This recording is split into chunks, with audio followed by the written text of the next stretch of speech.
Let's party.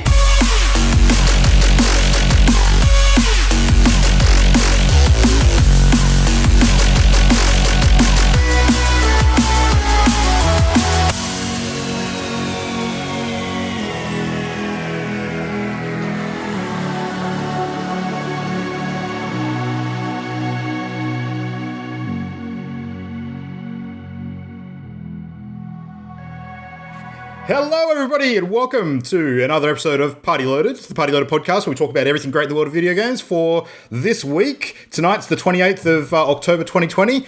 Getting right up there, getting in there with the dates. My name's Luke Retallick. Welcome to the show. We've also got joining me tonight, Matt the Game Dad Diet and Christian Paulson Brown. Gentlemen, what is going on?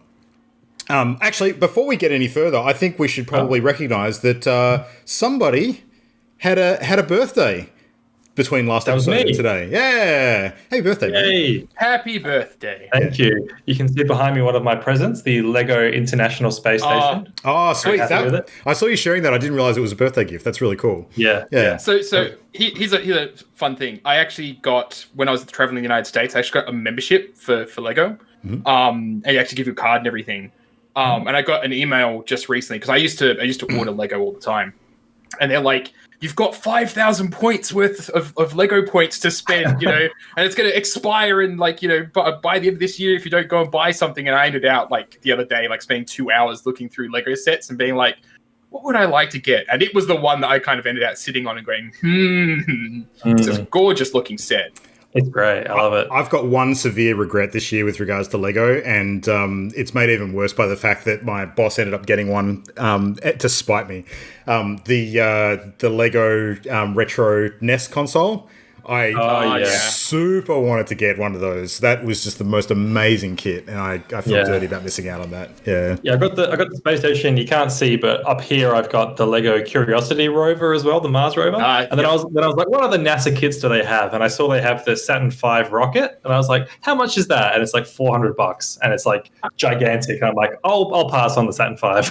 Yeah, it's not a hobby you can really just dabble in. I think it's kind of yeah. You have to go all in. When I did a big clean out of my room a couple of months back, and I had to basically make the decision, okay, which Lego sets are going to stay and which ones are going to end up getting put on Gumtree or something. I still haven't put them on Gumtree yet, but I have a whole bunch of Lego sets that are basically sitting away in a pile of shame. Most of them are, basically Star Wars sets that I'm like, I bought them at the time because they were cool, but now I'm like, I'm not really doing anything with them, and they're a pain in the ass to keep clean when they get dusty. So yeah, I will say, Christian, I love how on the stream, sort of your cam shot. For anyone who's listening on the audio version, you should check out the video just for this. Your space station is sitting on top of an old TV at the back of your room. It makes it look like a super ancient aerial on top of it. 20 years. Yeah, exactly. Remember when the reception was bad and someone would have in your family would be designated to hold the bunny ears and move around the room. One hand on the window frame, get the conductivity right. or you never actually had it, but then the TV started acting up, and so somebody went and got a metal coat hanger and was trying to install it to actually it into the aerial plug on the back to try and hold the cat by the tail. Yep. Wow, we're all ancient. A little more ancient this passing week. At least they were color TVs, at least. It's true. To my credit, as ancient as I am, I've never in my household owned a black and white TV.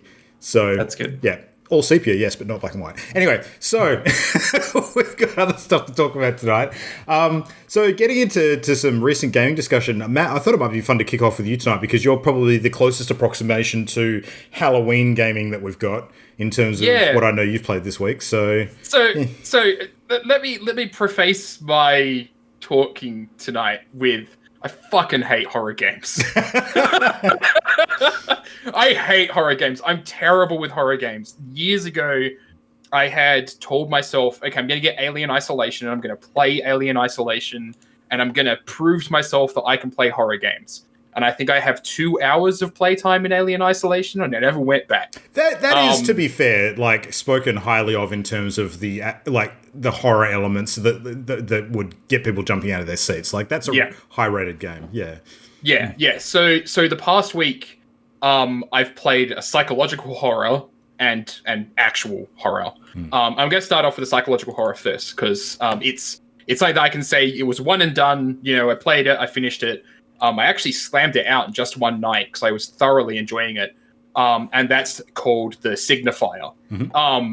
And the Signifier, what had sold me on it was this trailer I'd seen, which was showing off the art style for it. It's this incredibly beautiful art style where basically the story of the game is you're playing as this character who is a AI researcher and psychologist, essentially. And he's created this technology that allows the user of this machine he's got to go back into somebody's memories.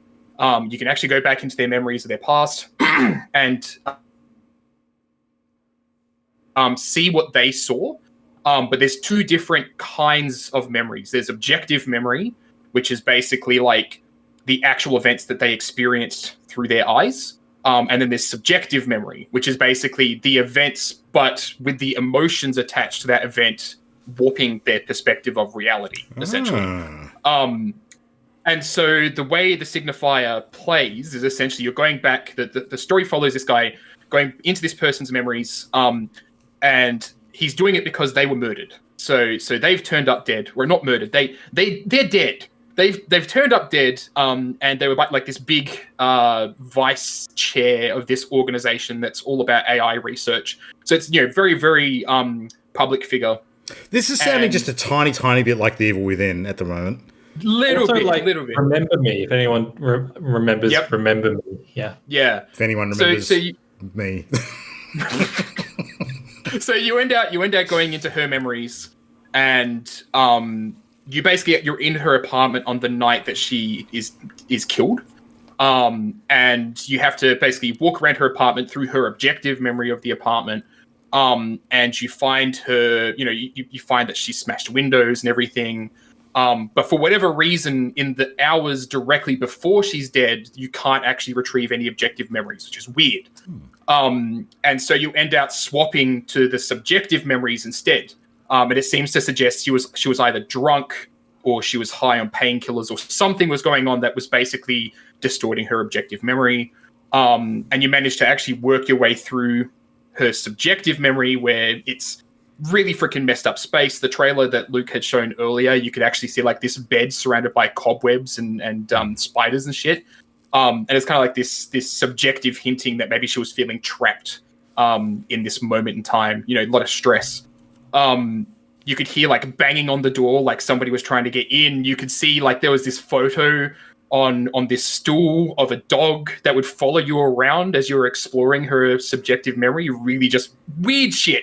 Is the weird subjective shit, stuff weird in the way that like you would find trying to think back and interpret your dreams with meaning kind of weird? Yeah. Yeah. So there's actually a moment in the game where you actually do go into one of her dreams, and you'll actually, again, trailer, you see it as this metallic landscape where there's not really like physical faces on anything, but there's still form. And again, like it's just this weird kind of space. It does a great job of kind of visualizing what a memory kind of looks like. Like when I think about my past and I think about my experiences, I can kind of imagine it. Like if I were to rip that out and put it on a TV screen, it wouldn't be hyper real or anything like that because it's always fuzzy, right? And I'm not sure how they've done the art style for this. The credits actually suggest that they did have artists that modeled spaces, but the way it looks to me is they've actually gone into a home, and they've used 3D scanning technology to actually like take a point map of the entire place. Okay. And then put that into the game engine, and you're exploring that essentially is what it feels like to me. Like when you go into those dream spaces, like there's no hard corners, like everything just kind of melts into each other. It's really strange, and I freaking love it. It's what sold me on the game, was the art style of it. I'd have to look again, but I noticed that it seems to do that thing that you associate with a lot of callbacks in memory or dreams, where you can see with clarity the thing in the focus, like in the forefront of the vision, and then everything else in the periphery is very blurry and fuzzed out because it's not the focus of what you're trying to remember. Yes, exactly. That's exactly what it's like. Yeah, like the stuff that's kind of in your peripherals or in the person's peripherals during their memory lose focus. And it's great for gameplay because it basically means that the stuff that you can see, the stuff that's important, was what was important to them. And so that's what kind of gets you through the game.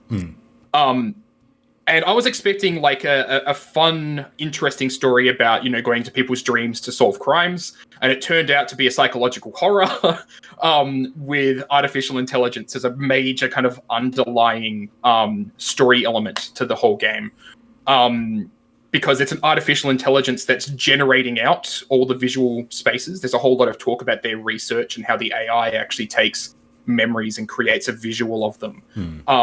There's a lot of moments in the game where it's basically like, hey, why is this so weird? Or shit from the subjective memory actually turning up in objective memory. It's like, that shouldn't be possible. And it turns out the AI is like, no, it's actually supposed to be there. It's actually supposed to be an objective space. And so there's a lot of mystery around like, why is the AI doing that? Or was there actually something paranormal happening with this person? Or it could be along the lines of, if you tell yourself a lie often enough, you start to believe it as fact, kind of thing. Yeah, exactly. Yeah, but it does so much cool shit. So the crime scene one that I was talking about, the woman's memories in the moments before she died. The thing that puts you onto this case as like, okay, this actually looks like a murder, is that. So this is like the first 30 minutes, so it's not spoilers. But basically, you see her when you get back to the objective version of her memory just before she died.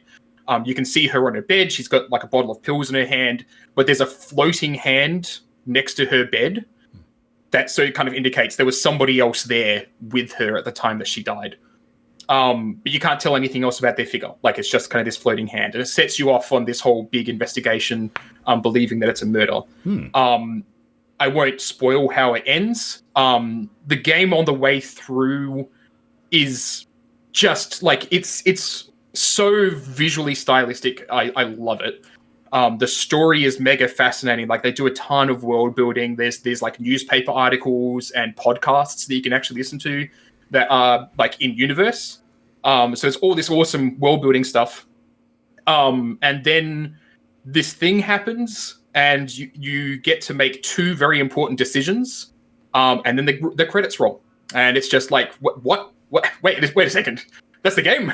Is it a multiple endings kind of situation, or? Yes, it has got multiple endings. But again, without spoiling anything, you make your decision and the cutscene plays, but you never see the outcome to either decision that you made. That was like this big, like big choices. And along the way, even like during gameplay, there's two factions that you can actually choose to side with. And one of them is this big mega corporation that's doing all this AI research, for which this CEO that's dead was working at. And the other one is this, essentially the AI police is essentially who they are. And you have been recruited by them to assist them in this case, but you have to follow their very strict rules. And they ask you to do some things on occasion where you're breaking the law, and they could basically turn around and revoke your license, even though they ask you to do that thing. But yeah, you make a lot of choices about who you're going to side with. But the only thing that I can tell is that what that changes is at the end, when the final cutscene's playing, it changes the person that's there with you. Okay. So I basically didn't choose a side. I basically kind of balanced things out with the two of them.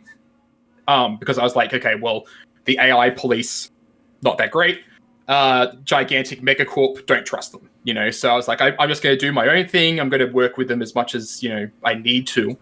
And so at the end, it was actually like the co-researcher that was there in my cutscene. So I'm assuming that it's like the CEO of the corporation, the new CEO of the corporation ends out there with you. If you side with the megacorp, and the police officer that you're working with ends out there with you if you side with the cops. But yeah, other than that, like, the game just kind of ends. It's mega abrupt, and you don't even really figure out whether the woman was murdered or not, or if something weird was happening. It leaves a lot of open ends. It feels like the game is like, it's like 3/4 done. Like, I felt like there was meant to be another chapter there that I didn't really get to see. But I can still 100% recommend it. I think that it's a brilliant game. It's got a really cool story. It's got a lot of cool world building. Because I was kind of debating about it. I was really like actually kind of frustrated by the ending. It reminds me a lot of Mass Effect and Mass Effect 3. in which I can kind of before the changes were made to it. Yeah. No, even after. Mass Effect 3's ending is still garbage. I'm sorry. Like it's still really bad. Disagree anyway. but if like for me, like Mass Effect 3, didn't end. Like the game had no ending. It was all about the journey on the way there. So the Signifier, the journey on the way is fantastic. There's one more space I kind of want to mention. It's kind of spoilery. So if you're actually intending on playing it, you should cover your ears. But one of the spaces that you go and explore, which is really cool. Like it does so much cool stuff with its concept. You end out in this one place where you go to a nightclub for this woman, and it's like a week before she passed away. But she's high on drugs and everything, and so the objective reality is just completely warped. You can't actually make your way through it. So the entire time is actually spent in subjective reality, and it's messed up. It's fucking great. Like it's so messed up. But yeah, awesome stuff. You're safe, Christian. Yeah, you should definitely give it a shot and actually let me know what you think. I think it sounds really cool. Yeah. It also sounds a bit like Return of Obra Dinn as well. Yeah. It's like very much like Return. Investigating what went on in people's deaths. That sort of thing. It was a very popular game for good reason. Yeah. Cool. The other one I've been playing, which is much more horror, is Phasmophobia. Not to be confused with Phantasmagoria, which I've often typed into Twitch. I've never heard of it. There's another game with a very similar sounding name, which I typed in on Steam and was getting confused when I was first looking at it, because this game, Phasmophobia? Okay. I'm already getting confused. Phasmophobia? Yeah. Fear of Captain Phasma from the 420. That's probably a real thing. Yeah, this thing's been blowing up on the interwebs this last week or so. There's a lot of YouTube content for it and streams and so on. Yeah.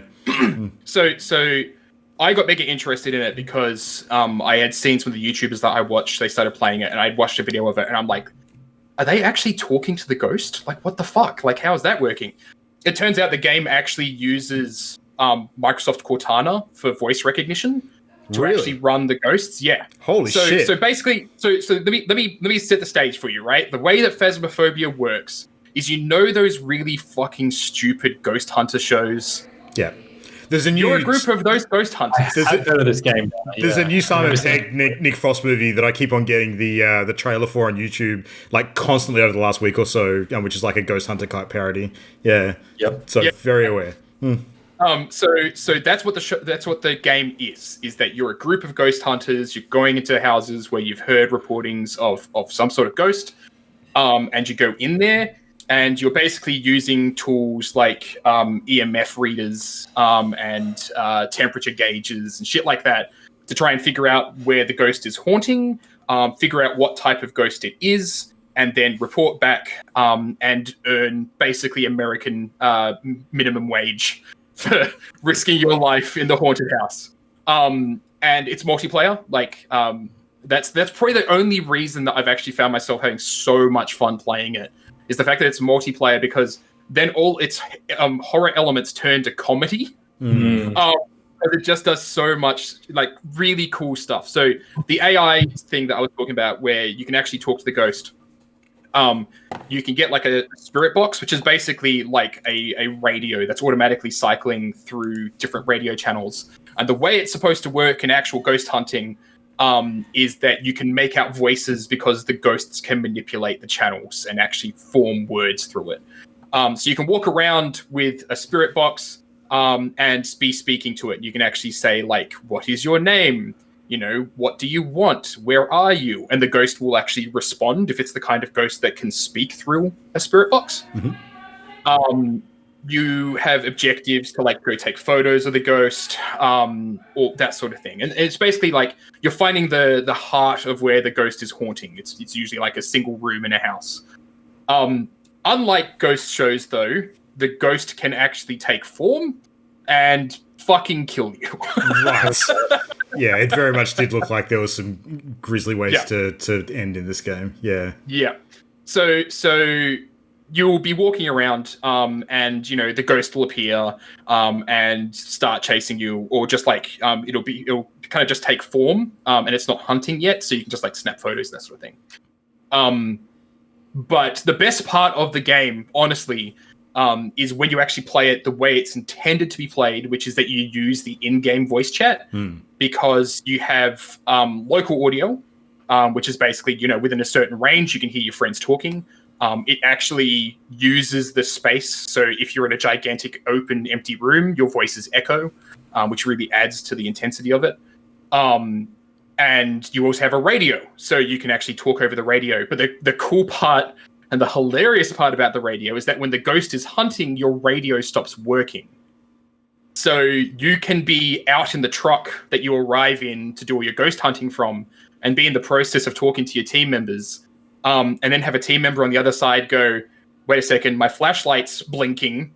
And then you go, what's up? And they're like, oh, wait, and then they get cut off. And you're like watching the house while lights are flickering and everything. And you're like, oh shit, they're fucking dead. Yeah. That's it. So never going to see them again. Can you tell when your radio stops working, or only when you're listening to others? Like, the only way to tell if your radio stops working is if you get the light flickering effect. Right. It's basically like, or you could have somebody speaking to you outside, or even inside the building too. And if they suddenly cut out on the radio, it's a good sign that the ghost has started hunting. Right. And yeah, like if you die, you basically start haunting the place too, which isn't like, you don't become an aggressive ghost. You just get to wander around, watch your teammates. You can actually hear them chatting and everything, but you can't interact with them. Right. You become one of those ghosts that, gives Bill Murray a handy and so on and so forth. Yeah. Yeah, you become an observer, essentially. But the cool thing about when you're haunting the place is that you can always see the ghost that killed you. Whereas the players in the game world that are alive, they can only see it when it decides to appear, basically. So you can actually watch it like wandering around stalking them, and it's so good. But yeah, that's basically the whole game. It's going into spooky places and doing ghost hunting. And I've been playing with a group of friends that kind of dragged me into it. And I recently hopped onto one of their streams. Like they just decided out of the blue to start streaming it. And we're all freaking cowards, and it just makes it so much better. Chat saying never say run. Never say run. Yeah, no. So again, voice recognition. It recognizes specific words, and it makes the ghost more aggressive. Oh, okay. Yeah. So like it's like the opposite of a safe word for the ghost. Yeah. Yeah. And if some ghosts, if you speak their name, they will immediately attack you. Oh. So there's a whole big variety of different ghosts. Like the really terrifying ones are like wraiths and demons. Like demons will just attack indiscriminately. Like you enter a place, you have on the lower difficulties, you've got like a 5-minute buffer window to get set up. And then they'll just start becoming really hyperactive. They'll actually start attacking. On the higher difficulties, they'll just start attacking the moment you enter the door, basically. How are you stopping them? Do you have like ghost traps or something that you catch them in? No, so it's nothing like that. It's not really Ghostbusters. Your objective isn't to stop them haunting the place. It's more to figure out what they are so that you can send in the Ghostbusters, I guess, is the kind of way that you're like you're the scout team that's confirming that there is actually a haunting here. Yeah. Right. You're not finding their linked object and salting it and burning it or any shit like that. No. But you do have salt, you do have a crucifix that you can use. You have a whole bunch of objects. So it's more about detection and then prevention rather than like dispelling the ghost. So for instance, the crucifix, the way it works, which is kind of weird right now and a little bit buggy, you have to throw the crucifix on the ground where you think the ghost is going to appear. And if the ghost tries to appear near there and it's like, oh wait, there's a crucifix here, it just won't be able to hunt you. And then there's I forget what it's called. It's basically like a sage type thing. Like you burn sage in the room that they're haunting. Yeah. And it will prevent them from wandering around for a little while. Salt, like some of the ghosts are actually, they find salt toxic. So you can actually trap them. Like if they're in a specific room, you put salt by the door and they won't be able to leave it anymore. Like that's it. They're stuck in there. And that's basically it. It's all about actually figuring out which ghost it is by how they're interacting with you. Are they leaving fingerprints? Are they throwing shit around the room? That sort of thing. And it's great. Like it's tons of fun. I would love to do a stream with the group of us sometime, actually, having that experience, because I found that me playing a horror game solo, I suck at it. But me playing a horror game with a group, I'm like, YOLO, let's go. I'm just going to run into the building, start shouting, Daniel Brown, show your face. when you're playing solo, do you have like AI teammates or anything? Or because it sounds like having more people just multiplies how easy the game would be. Yeah, so they have specific haunted houses for different groups of people, basically. So if you're playing solo, they have like they have like a townhouse and a farmhouse, which is made for 1 to 2 players. But you can still play it with 4. It's just a smaller space. When you have 4 players, they've got a school and they've got an asylum, and they're fucking huge. Nice. Just gigantic buildings with multiple floors, probably upwards of 100 rooms. And you have to find where the ghost is haunting in there. Which basically means you start off and you all split up trying to find which room the ghost is in. Split the party, always the way to go. Yep. Some ghosts only respond to you if you're alone. So sometimes it actually forces you to actually split up. And is it the kind of game that you think they'll regularly add new content to, or it's early access? Early access, okay. So I fully expect they will. And this game's taken off. Like it's a single solo dev. It's got issues, but the technology there and everything, like the voice chat to interact with the ghosts is a strike of genius, because it means that the ghost can actually answer questions. You can get a Ouija board and actually like speak to it through the Ouija board, and it'll actually put words on the board, like you can actually read what it says. And the same goes for the ghost box, but because it's AI generated audio and it's like has this croaky, like, 89 when it answers how old it is, you don't really question that. Like, it still leaves you immersed, even though it's AI generated audio. So the strike of genius to actually be able to interact with the ghost. It's the best part of it, quite honestly, is actually how you can basically go to the ghost out. One of the funniest moments we had was we went into a place and we were just shouting the ghost's name. And one of the team members was basically like, can you stop doing that? You're going to make it attack us. And we just kept doing it. And sure enough, it attacked us. But it went for the one team member that wasn't goading it. And so she died for our sins, basically. Like, it was hilarious. Like, we all left. We're like, okay, what sort of ghost was it? No idea. But now we're just too cowardly. It's aggressive. It's angry with us. We're just going to leave. That's hilarious. It sounds like a very spooky sequel to Hey You Pikachu. Yes. On N64, they had a game where you could speak to Pikachu. That sounds like a great game idea. A haunted Hey You Pikachu. I'd be totally down. It like acts real happy to start with, but then it like glitches out. Yep. Just goes all Five Nights at Freddy's at you afterwards. Yeah. I gotta say, Matt, like, for someone who says they don't like horror games, it certainly sounds like you like horror games. So I like specific kinds of horror games, it seems like. Like, I have actually played Silent Hill, and I never found Silent Hill particularly scary. But whenever it's a game that's jump scary, I hate it. I really hate jump scares. I don't feel like they're earned, and they just make my blood pressure skyrocket. Yeah, I don't like them either. It's very, very small doses. Like PT is still the high watermark for me for horror, just because of that game puts you through a loop, and it's the anticipation of the next loop that's the horror. And then there are a couple of jump scares in there, but it's more the anticipation in PT that gets you. On a related topic, there's been a lot of chatter recently about because the Game Awards are coming up, obviously, for 2020, and people are starting to speculate as to what might be shown this year, and sort of what's going on in terms of guests with high profile devs and things like that. And because they're hosting that event over 3 different country locations this year, and one of the locations being Japan, there's a lot of speculation that maybe Kojima is going to be on talking about what his next project is, and a lot of people tend to believe that it's a horror game of some sort, given that he's got that tie back to PT and not actually getting to finish work on Silent Hill. So I would be very curious to see if that is actually the case, because I would love to see like a fully developed and fleshed out version of that loop, as you say, Christian, like what that would actually look like as a full game. Yeah, because like the thing with Phasmophobia, The audio design in it is so good, right?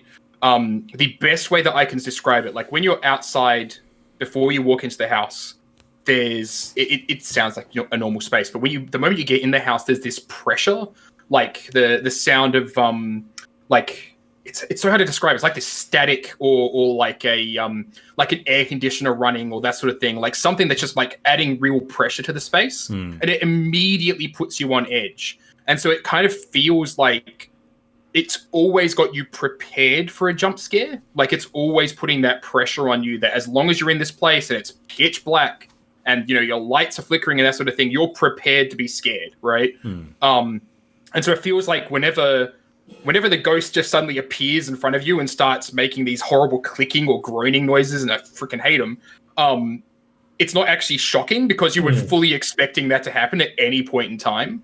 Whereas, Alien Isolation and that sort of thing, the thing I kind of like really dislike about them is that you're kind of walking through the space and then suddenly Alien appears, it just like, it's just, there's no real prep for it. And I feel like I say, it becomes more of a comedy when you hear your friend down the hallway screeching about the fact that the ghost is currently hunting them and it's right behind them. And you're like, well, I'm fine. I get it. Such an asshole. Yeah. Like priority number one is keeping myself alive. Like the most valuable team member is always me. It's true. So. You always put the face mask on yourself before helping out your fellow passengers. Exactly. Absolutely Right. Exactly right. And as long as I don't suffocate, if the plane crashes, by then it's out of your control anyway. So why waste time worrying about it? Exactly right. Well, on the continuing theme of horror games, I thought I might just jump in next because one of the things that I played this week was actually Christian and I. Last 2 weeks actually. So we jumped in and did a stream of the new Ghost of Tsushima DLC for Ghost of Tsushima Legends, which is the free, I should point this out, free expansion to the main game.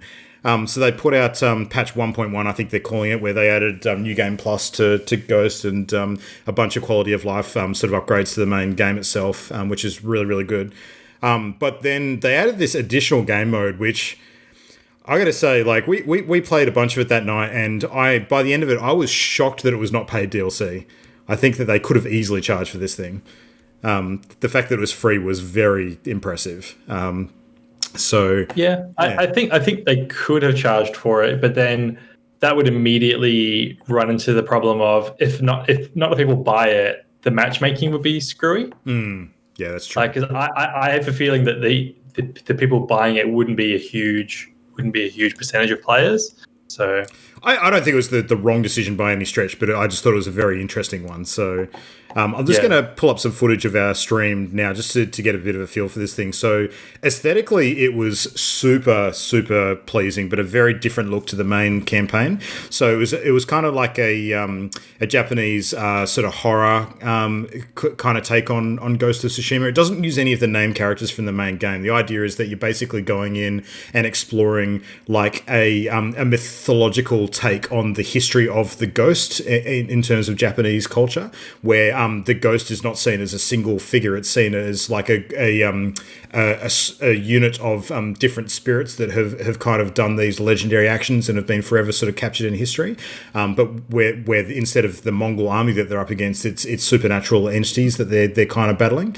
So all of the Mongols that you come up against in the content are very much like corrupted or demonic looking figures, and you can see it's very, very red. There's a lot of it is very red. Yeah. But I was commenting to Christian as we played, like I was getting a very strong vibe the whole way through that reminded me a lot of the different kind of spirit world elements of Hellblade, Senua's Sacrifice.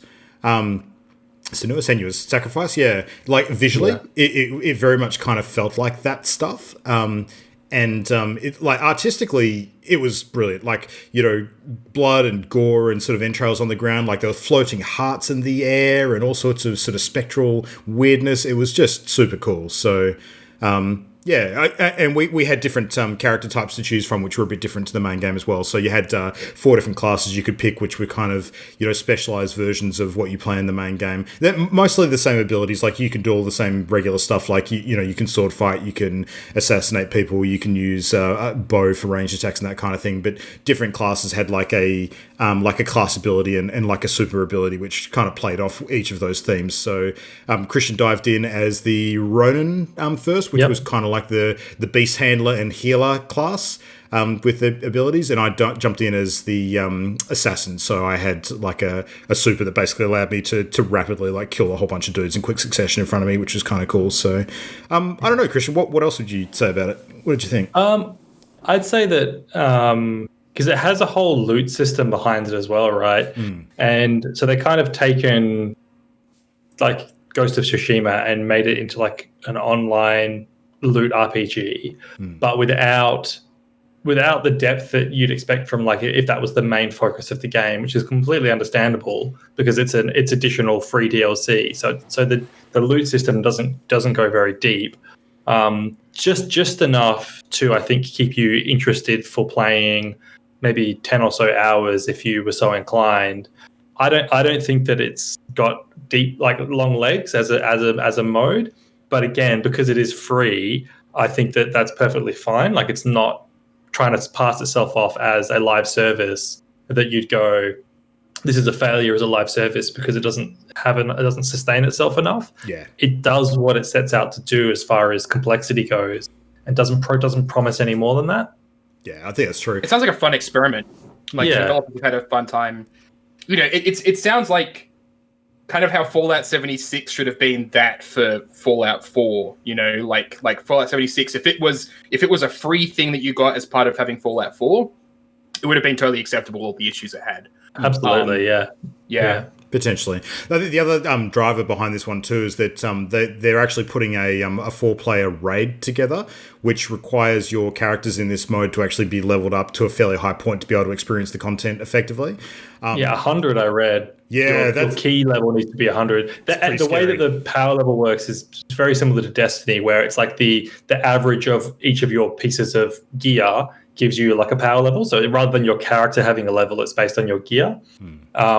And you need to be 100 to do the raid. I think Luke and I, what did we get to? About 20 or something like that? Yeah, mid-20s, I think. Mid-20s? Yeah. And that was only in a couple of hours of play. So you probably get there in, maybe 10 hours to get to the required level. Yeah, that sounds about right. I think you'd play through the missions a bunch of different times and try and get like different sort of silver and gold level finishes on them based on what your gear power is. But yeah. I enjoyed it a lot. I thought that the visual aspects of it and just the theme in general were really striking. It was just a super cool thing. So definitely worth checking out if you've got the game, because there is matchmaking for the story and the survival modes. There's matchmaking, and I did that a couple of times, and I did find matches very quickly. The raid, when it's added, won't have any matchmaking, so you will need 3 other people that play it. Yeah, for sure. And the only other thing that I've spent a bunch of time playing this week, besides the usual sort of Destiny allocation, is a whole bunch more Genshin Impact. So with Genshin, I have spent... I've been playing it pretty much every day. So I've kind of gone in and I've gotten into the habit of doing my dailies and getting all of the sort of, the resin which you use to do your upgrades and do different domains for gear that you need to increase your talents and your weapons and all that sort of stuff. So...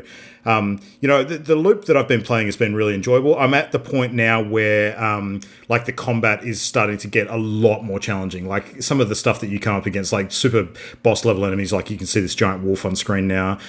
There's definitely some more challenging stuff, and it levels up in the world as you level as well. Like, you actually hit new world tiers where the gear that it drops increases in quality, but the difficulty level of each of those things increases as well. But they've already added the first new character to the game. So they've added like this young girl who's basically like a bombardier. So she runs around and chucks bombs everywhere, and she's a lot of fun. Managed to pick her up. And they've also sort of released a bit of an indicator as to what the first big patch is going to contain in terms of additional characters and story content and things like that. And it seems like they've got a really good content map for this game sort of laid out. There's a lot of shit that is going to be added to it in the short space of time, which doesn't surprise me because they've kind of, it seems like they've had a pretty good plan going into this one. Maybe they didn't anticipate exactly how popular it was going to be, but they're kind of ready. Like they're sort of prepared for success, I guess, would be the way I'd describe it. They're not caught too flat-footed, which is good. I think there's a lot of people who have kind of dropped off the game in part because of the bottlenecking that you encounter with the resin system, because it does limit the amount of content you can do each day unless you want to spend money on kind of opening that up a bit.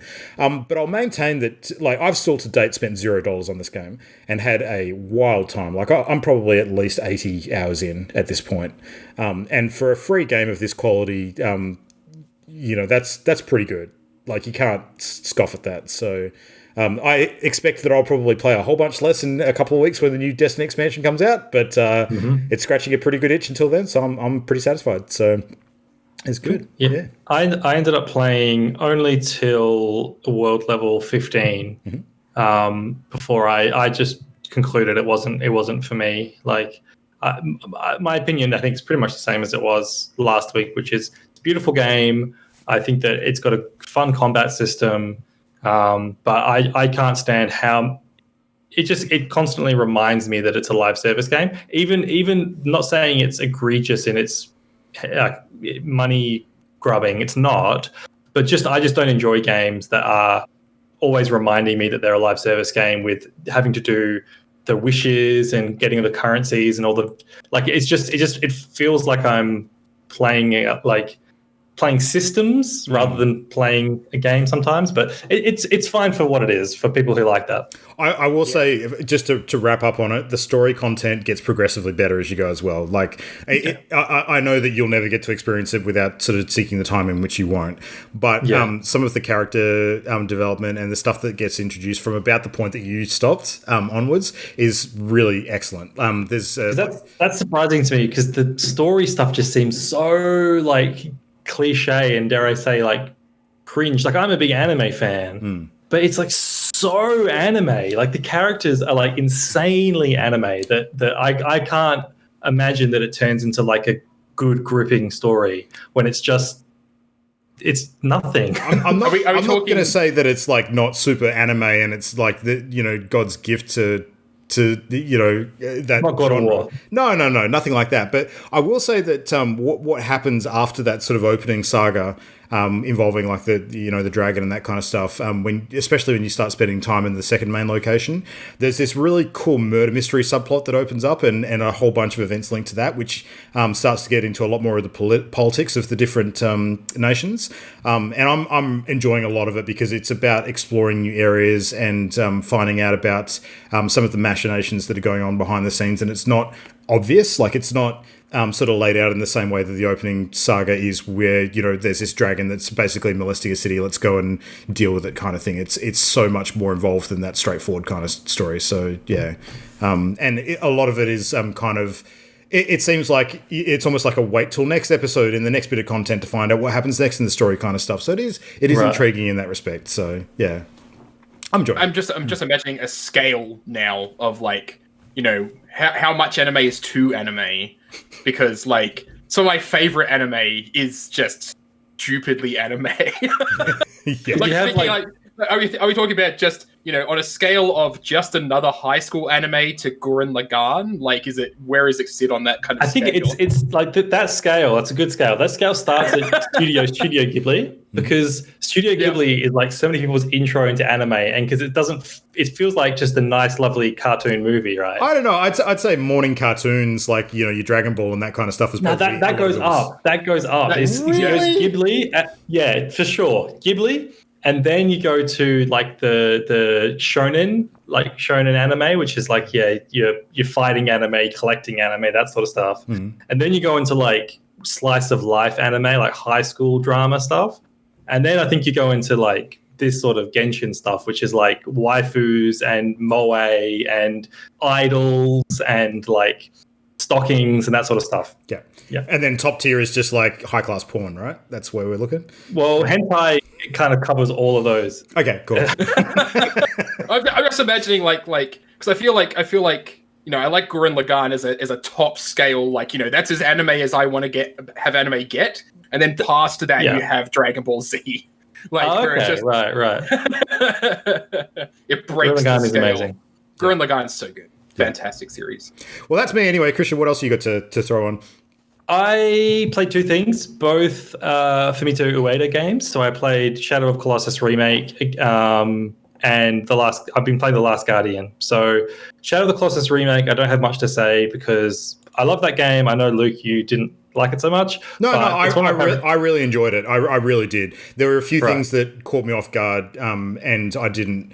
I think a few people hyped it too much for me before I played it, but I really did like it. Yeah, I think I remember talking to you about it before, and you thought it was a PS3 generation game, and when it was actually a PS2 generation game. Yeah, because certainly 3D games have come a long way in how they've figured out controls and cameras and that sort of stuff. Like this was before Gears of War or Uncharted or even the new Tomb Raider games. Like when this was made in 2004, 3D games, third person games, I should say, were like Metal Gear Solid. I think was probably the most advanced you were getting there. 2004, you don't have a lot. That really puts it in perspective, actually. Yeah. So a lot of the controls and the camera and stuff and the button layout is completely not what you'd expect these days. But I'm used to it because I played it a long time ago. But what was good this time? It was my first time playing the remake on my new TV, which is an LG OLED, and it was using the HDR and high frame rate, and just looks gorgeous. That game, Blue Point Games, done such a good job with that remake that it's buttery smooth. The draw distance is amazing. Is it Blue Point doing Demon's Souls as well? Yes, Blue Point. Yeah. That's part of why I played it was to get into that groove of I just wanted to play. I'm so keen on Demon's Souls. I wanted to play another Blue Point game. Yeah. So and it reinstills my confidence in them handling Demon's Souls. Because atmospherically, there's a lot of similarities between, I'd say, Demon's Souls and Shadow of the Colossus, where it's very sort of isolating, and it feels like you're in a dead world. It feels like you're at the edge of an ancient world, and they both have that kind of vibe. So I finished that, and then I moved on to The Last Guardian. Now, The Last Guardian is interesting because I think the very first time I was a guest on this podcast, before I even joined, I'd mentioned I was playing The Last Guardian. Yeah. And I literally played it for 20 minutes and then I dropped it for some reason. And I don't know why, because I was so excited for the game to come out. But I'm finally have my fingers in the pie now. And I'm really enjoying it so far. Yeah, nice. How big a game do you think it is? In terms of how many hours of play will it take you to get through it? It's hard to say because it's a physics and puzzle platformer is the gameplay. So it's you as the little boy, and then you've got Trico, who's the dog bird, and you're moving through environments, solving environmental puzzles. There's a weird story that's unfolding where there's these weird glass, stained glass eyes that Trico can't go near. Whenever he sees them, his eyes go red, and it's like they're trying to control him or something. So a lot of the puzzles are you as the boy having to climb up things and platform to smash these eyes so that Trico can go forward. So it's hard, but it's as a puzzle game, it's hard to predict how long it's going to go for because it just depends on how much can they iterate and evolve the different puzzle mechanics, how much before it gets stale. And maybe they could string that out for 15 hours. Maybe it's 8 hours. I'm not sure. But so far, it's consistently adding new types of puzzles and new twists to the formula. So I'm probably about 5 hours in so far. And it's not a Blue Point game, so it is Studio Japan, and I wish that I really hope that it gets like another pass on PS5 or something, because it does suffer performance-wise. Like the frame rate drops into the 20s regularly.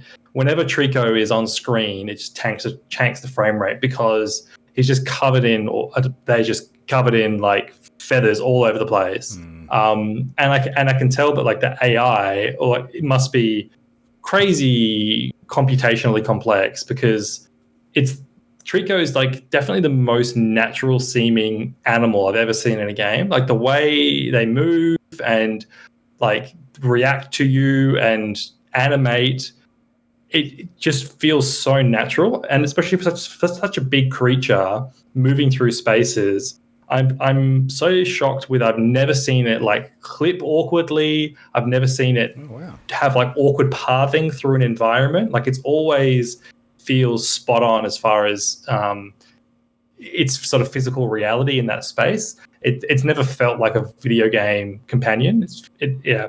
And it very quickly, you very quickly form like an emotional attachment to it, because it's basically a puppy and it has puppy behaviors, and you sympathize with it a lot if you're a dog person. Adrian would not sympathize with it. Unless it scuttles sideways, I don't think he cares. Yeah, that's right.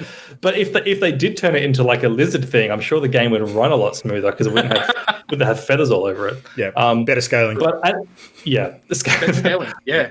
And also, I need to criticize the HDR implementation. So bad HDR shows in like contrast and shadows. So in bad HDR, when you go into a dark area, it just completely like smothers the screen in black, and like all the details are lost. And when you go into a very bright area, just washes out the whole screen with like way overly saturated brightness.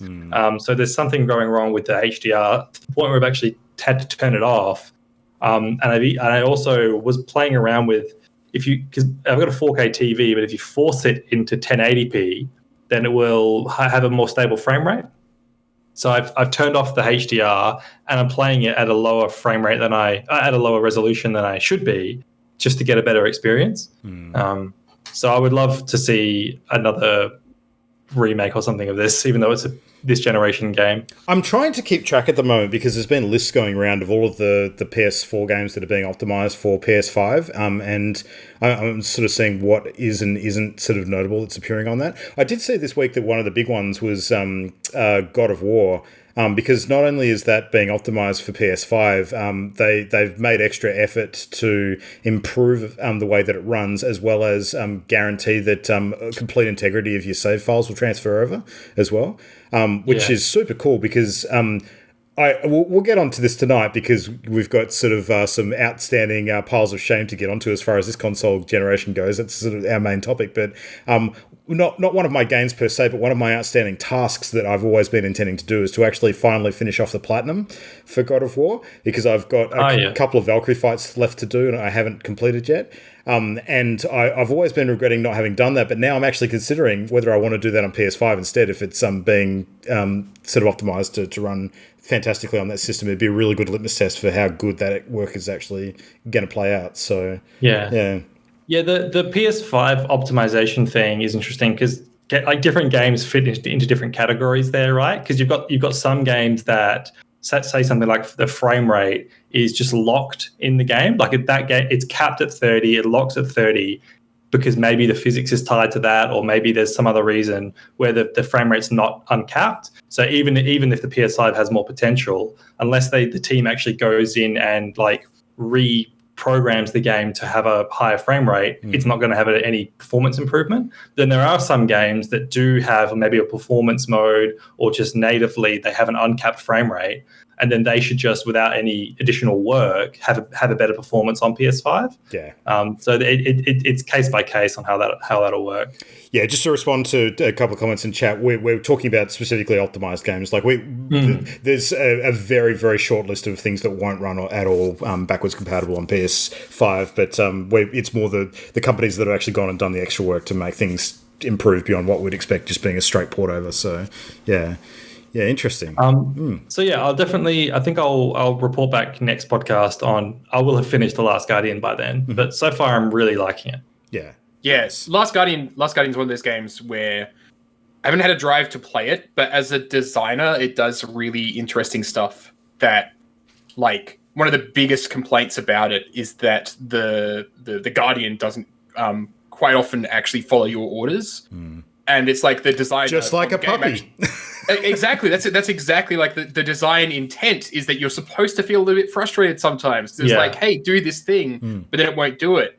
But a lot of players took that like, oh, it's not doing what I want, so therefore the AI sucks. But it was coded in such a way that it was meant to feel a little bit like disobedient, you know? Totally. You need to play it as if it is a puppy, even to the point where when it does what you want it to do, I always pat it and say, and you can like pat it and say thank you, and then that's reinforcing that behavior and then it will respond more quickly next time. And it even says in it that it responds where you pat it has different effects as well, whether you just like scratch its neck, its head, or its legs, like depending on what it's done or like what mood it's in, because it gets hungry and you have to feed it, and it's got a whole thing going on. But with it, when it disobeys you, or sometimes it's not even disobeying you, sometimes it's just like doing its own thing. Like you'll go into an environment and it will go off and it'll sniff something in the corner. And if you try to tell it to go somewhere, it's not going to do that because it's investigating. And then once it's done its little routine, then you can do something. But you can't just treat it like a tool that you just point at something. Yep. So what you're saying, Chris, is it's just like Pokemon Refresh in Sun and Moon, like where you have to brush and pat your Pokemon in different ways to get different reactions. So I can't deny the similarity. Yeah, I like the idea of the Last Guardian, but with actual voice commands, like actually telling it to do those things. Because I feel like for some players, they might actually be a bit more accepting then. Whereas if you have a button input, it's like, you know, press this button to make the Guardian come over, and then it doesn't do that. Players gonna be like, oh, come on, come over, you know, like getting really frustrated with it.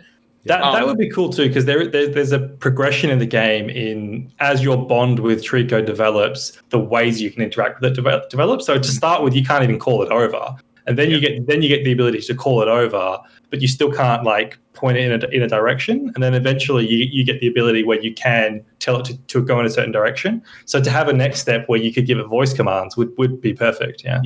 Yeah, absolutely. Speaking of someone who has a very young puppy at home, in real life, my puppy's AI sucks as well. So my dog's AI sucks. Like, what's its frame rate like? Way too high. I don't know. If it starts shitting pixels, I just take it to the vet usually. So. Yeah. All right. Well, anyway, shooting pixels brings us neatly into some discussion of recent industry news. So, Does it? yeah. I Maybe think pixel constippation with some studio. Something is certainly taking a while to come out. That's for sure. And we're just hoping it's not going to be shit when it arrives. So, yeah. All right. Well, okay, that was a good segue. I thought that was okay. That was all right. CD Projekt Red. We're going to talk briefly about the big news dropping for the day. It seems that after many assurances via their social media team that this would not in fact happen again, Cyberpunk 2077 has been delayed again and isn't going to arrive until December 10th. So that's a delay of pretty much exactly 3 weeks. So I am not going to speak for everybody here, but for me in particular, and I suspect probably for Christian as well, this is extremely fucking good news. Because I don't want to be competing. On a personal level, it's very good news. Yeah, absolutely. Like I'm very, very happy to not have to stretch my time further to play this new game, which I know I'm going to want to spend a lot of time sort of really absorbing, in the same fucking week that Beyond Light comes out for Destiny 2 and the new console generation launches. I think that having a bit of space between those, pretty good outcome. So, and also, it increases the odds that I'll have my new graphics card by the time it comes out too, because I'm trying to get one of the 3070s. So hopefully I can get it before Cyberpunk, and that just makes that slightly more likely. Yeah. A couple of interesting things about this story, though. Like, one, of course, being that it really caught people off guard because of the fact that they have said recently that Cyberpunk has gone gold. And for people who don't understand what that means, that essentially is the version of the game that goes out for certification, is kind of locked in, notwithstanding any of the additional things that will be changed with day one patches and things like that. But the core game, that is going to be shipped essentially has been locked in and is good to go. But it seems that the issue surrounds the fact that they're basically trying to ensure compatibility and optimization for 9 different platforms, and that's thrown a bit of a spanner in the works in terms of the amount of time and effort that's requiring. So it seems like they've. As with all delays, I think there's always an error of some sort at some stage of the production cycle, whether it's people underestimating the amount of time required for different steps, or if they haven't allowed enough buffer to handle different risks that might pop up during that. So I actually have a theory. I've seen a couple of other people with the same theory, that what's happened isn't an issue of them not getting something done in time. It's actually an issue of them failing certification on a platform. Oh, okay. Because certification usually takes 3 weeks to go through, and they've given themselves 3 weeks. So that sounds much like they failed cert, they've put through the changes, and now they're sitting there waiting for something to happen. Pretty tight. I can totally believe that. Wouldn't it be ironic if it was Stadia that they failed cert on? What is the certification process for Stadia? Who knows? And it's also a matter of like I can speak to certification processes for digital games, but they have a physical release. Yeah. So what's the situation there? Like, I would wager that the gold build is, that's what's printed on discs, but then they have to have a day one patch to make the game functional.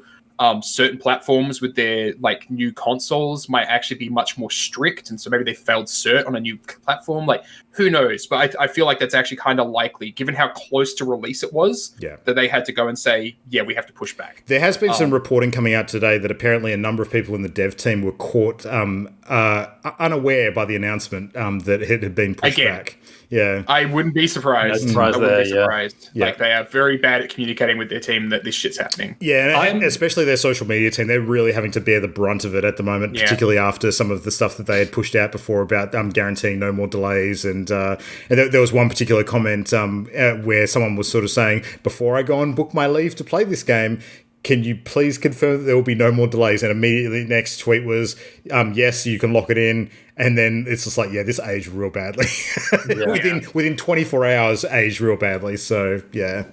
But at the end of the day, if you're getting angry about you as a player not having your game immediately, as opposed to having to wait, versus the pain and suffering that those devs are likely going through this entire process. It's not like delaying another 3 weeks is going to make any difference in terms of the level of crunch that's systematic at CD Projekt that we've been hearing about for a long time. That's probably not going to alter that at all. But if you care more about your game being in your hands when you want it than the people who are putting their blood, sweat and tears into working on it, fuck you, frankly. I think, you do not matter. The most sympathy I have for people who are upset about the delay are people who have booked time off work for it and that sort of thing. Fuck them. I don't care. If you, I've never been the type of person that booked time off work to go play a game. I can't really imagine doing that. But at the same time, for those people, it sucks because we all have limited leave and capitalism sucks. But at the same time, one of the devs posted up, they had they hid the person's name, but it was basically a death threat because they had taken time off, and how dare you freaking push the game back and everything like this. There's these devs have been crunching and haven't seen their family for months, and you're getting upset about your 1 day of leave that you've taken off. That's kind of where I land on it too. I agree it's unfortunate if you've taken time, out of work to play the game, and, that's going to work out badly for you. But on the grand scale of things that could happen that are bad, that's pretty low on priority compared to some of the other shit that we've gone through in, our Lord's year 2020. I get what you're saying, and obviously, the crunch does suck, but at the same time, it's not my problem that CD Projekt has to crunch. That's not on me, or not that I'm bothered by this, but on the consumer, it's not the consumer's fault that CD Projekt is crunching. So that I don't think that should really factor into the. No. But it's more a matter of it's delayed. You shouldn't be throwing around death threats. Oh, no. That's of course crazy. If this was a situation where they'd said, okay, we're delaying the game for 6 months because we're ending crunch immediately, then if you complained, you're an idiot because you're saying I value my game more than I value crunch. But they've said nothing about the crunch. I seriously doubt this has stopped at all. If anything, this is 3 more weeks of crunch, and getting the game out sooner would be less crunch. So I think at this point, it's a whole separate thing. Like, it's got really nothing to do with the delay. Absolutely. Yeah. Like, in this case, I have sympathy for everybody that has taken time off, because obviously they were very, very keen on the game, and now, they are stuck with time off that doesn't have the game in it. It's the people that have taken that time off and are now aggressively going at the devs and shitting themselves all over Twitter. That. Those are the people I have zero sympathy for. Yeah, right? For sure. Because you shouldn't attach so much of your life to a game that's not come out yet and may actually not be good. That just, it would suck even more if you took the time off and then it came out and it was shit, right? Look, hey, if you've taken time off around that time and you're after a cool sci-fi game with guns and good story, I might have a suggestion for you. Just saying. It's true. Mm-hmm. All right, what else have we got tonight, Christian? I want to talk about a game, something with a game that most certainly has come out. It came out a very, very, very long time ago. But this news item isn't really a news item. It's more of a review of a review. Have any of you guys heard of Tim Rogers? Ever heard the name Tim Rogers before? So I'd never heard of this guy either, right? But he's a video game. He's a dev and a games journalist who's been operating for 20 years. He's old school as far as game journalism goes. He used to do print. And now he does video reviews. But what he's famous for are these extremely in-depth and extremely personal reviews that he does that just go on forever. And so what I watched was a 3.5 hour review of the original Doom. Wow. So and that sounds like it could be a nightmare and boring. We're talking about OG 90s Doom. Yeah, 90s Doom. Yeah.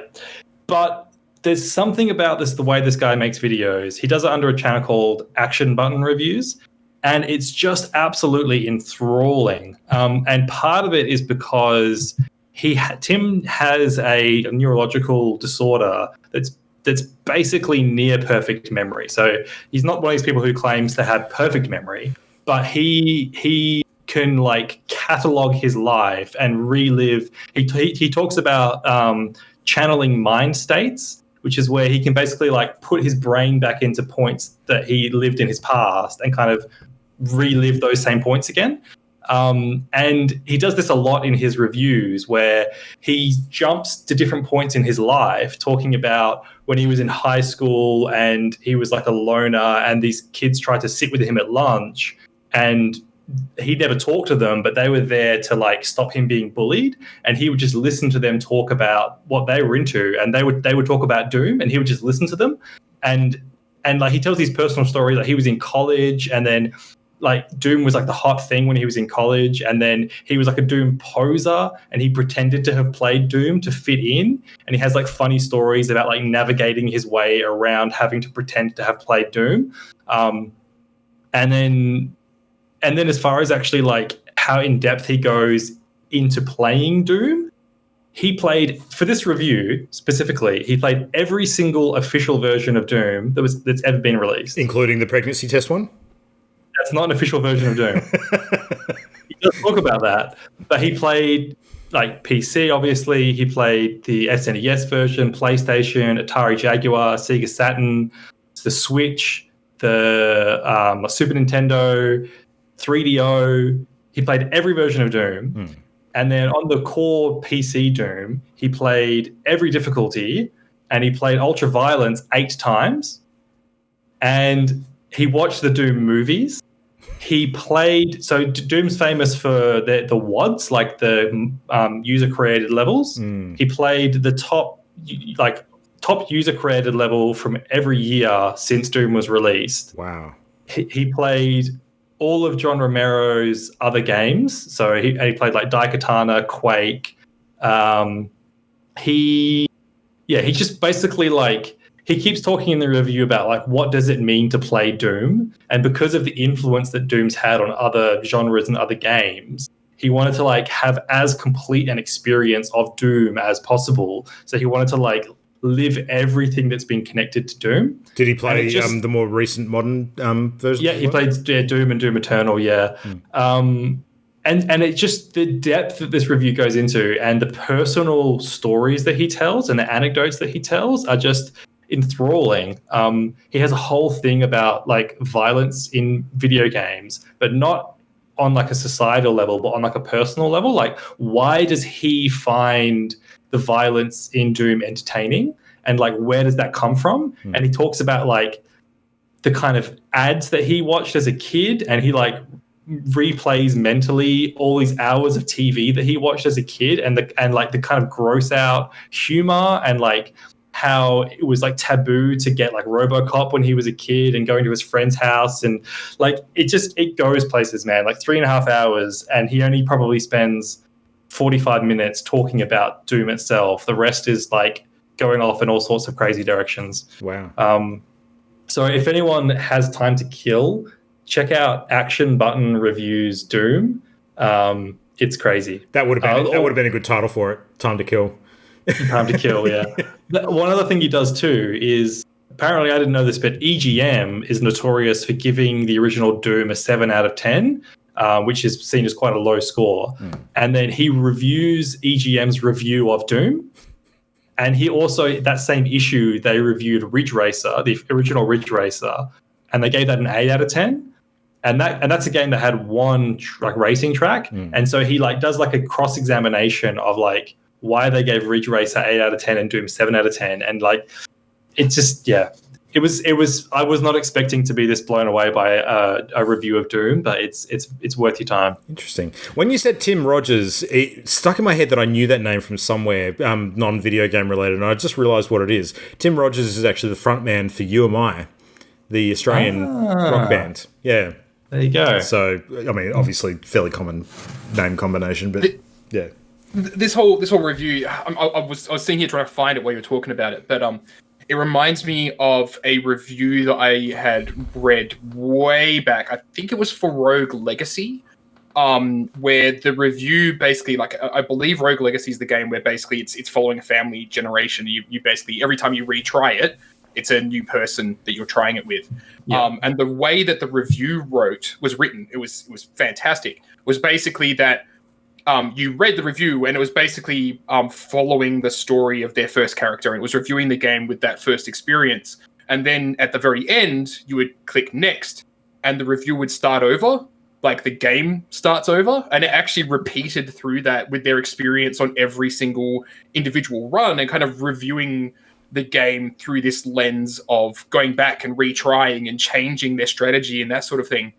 And just like really like actually a work of art, essentially, right, for a game review. Yeah. So hearing shit about that, like, you know, I love that. I love the idea of like, I'm gonna review this through the lens of what Doom means, right? Yeah, like cool. Not just this individual game, like is it good or bad, but is it good or bad on a scale of Doom to Doom, you know, like where does it sit within the whole series? I think that's really, really mega cool. Yeah, I love really good. That. Yeah. He also, I don't know why, but he watched every single TED Talk that mentions video games as well. Just like as part of his thoroughness, he just, every TED Talk that mentions video games, he just threw that in there as well. I think the feel-good element of this story is how close he is to being a proper game journalist. He just needs to up his research game, that's all. So, that's awesome. He needs to be way more objective as well. He needs to, yeah. Matt, what do you got? So this was kind of a fun thing that came up. So I'm gonna pronounce the name really bad. Just use the acronym. AOC, Alexandria Ocasio-Cortez. Mm-hmm. So the New York Democrat, I believe she's a senator. She was on stream in the last 2 weeks, and she got a audience of 435,000 viewers at its peak. Which makes it now the 5th highest watched stream of all time on Twitch. Did that beat the Ninja record, or was not quite up there? No, I believe Ninja's still number 1. Like I said, it's 5th. It's one of the most watched Twitch streams of all time. And yeah, like just really freaking cool. Like I love how much it's actually kind of created this conversation about how politicians should be kind of interacting with people. Because the whole point of the stream was like, she was not only kind of discussing politics with people from all over the world, right? Like they had H Bomber Guy on there as a YouTuber that I watch. He's from the UK, and so like she was talking about healthcare and how UK healthcare compares to American healthcare. I did recognise a couple of names actually. They had Pokemon and Disguised Toast on as well, I think. And other Democrats. So they had Ilhan Omar, who is another senator from Michigan, I think. And a whole bunch of just Twitch streamers basically. She just went around to ask Twitch streamers, hey, do you want to come and join me on Twitch and play some Among Us? And just got a massive freaking audience. I think it's fantastic. The whole message was basically about getting people out, like go out and vote. And like, given how in the United States in particular, like the younger audience is basically, or younger voters don't vote. They just kind of stay away from it. They're very disenfranchised, I think. And so her going out and do this, like that's 435,000 people that might actually vote now that may not have already been planning to, if they were from the United States primarily.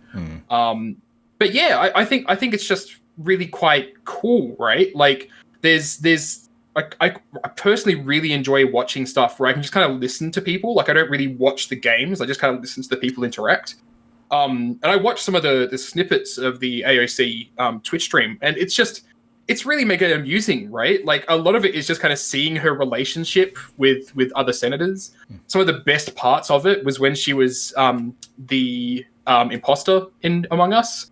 I saw a gasp compilation of her. It's so good, so good. But there was moments in there where it's like, AOC won't kill me, and then she's AOC's avatars there breaking their neck, and it's just like just mega freaking amusing. And I'm just imagining a moment like that here because we had I forget the name of the Green senator we had from Perth who was very much into games. Scott Ludlam. Scott Ludlam, yes. Imagining Scott Ludlam doing a stream, like I wish he was still in politics because he's the kind of person that I could see very much like being on top of that sort of thing. Yeah.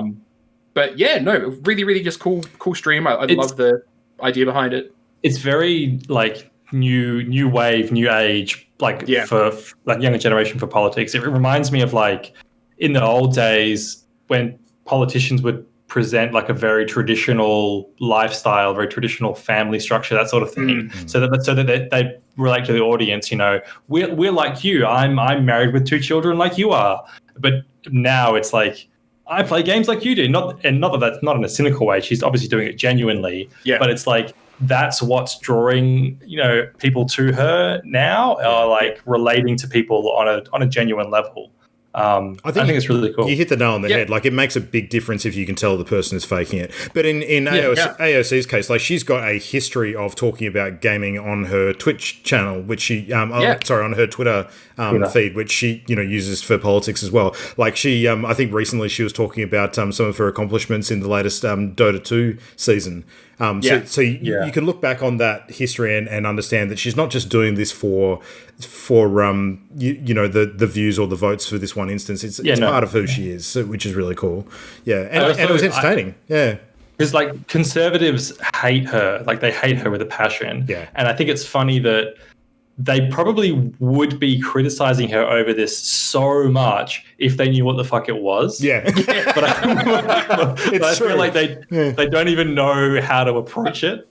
I did see there was some really, really funny tweets and such from more conservative voices that were like, why didn't we do this first? Like, we've missed an opportunity here. No fucking shit. How do you do, fellow kids?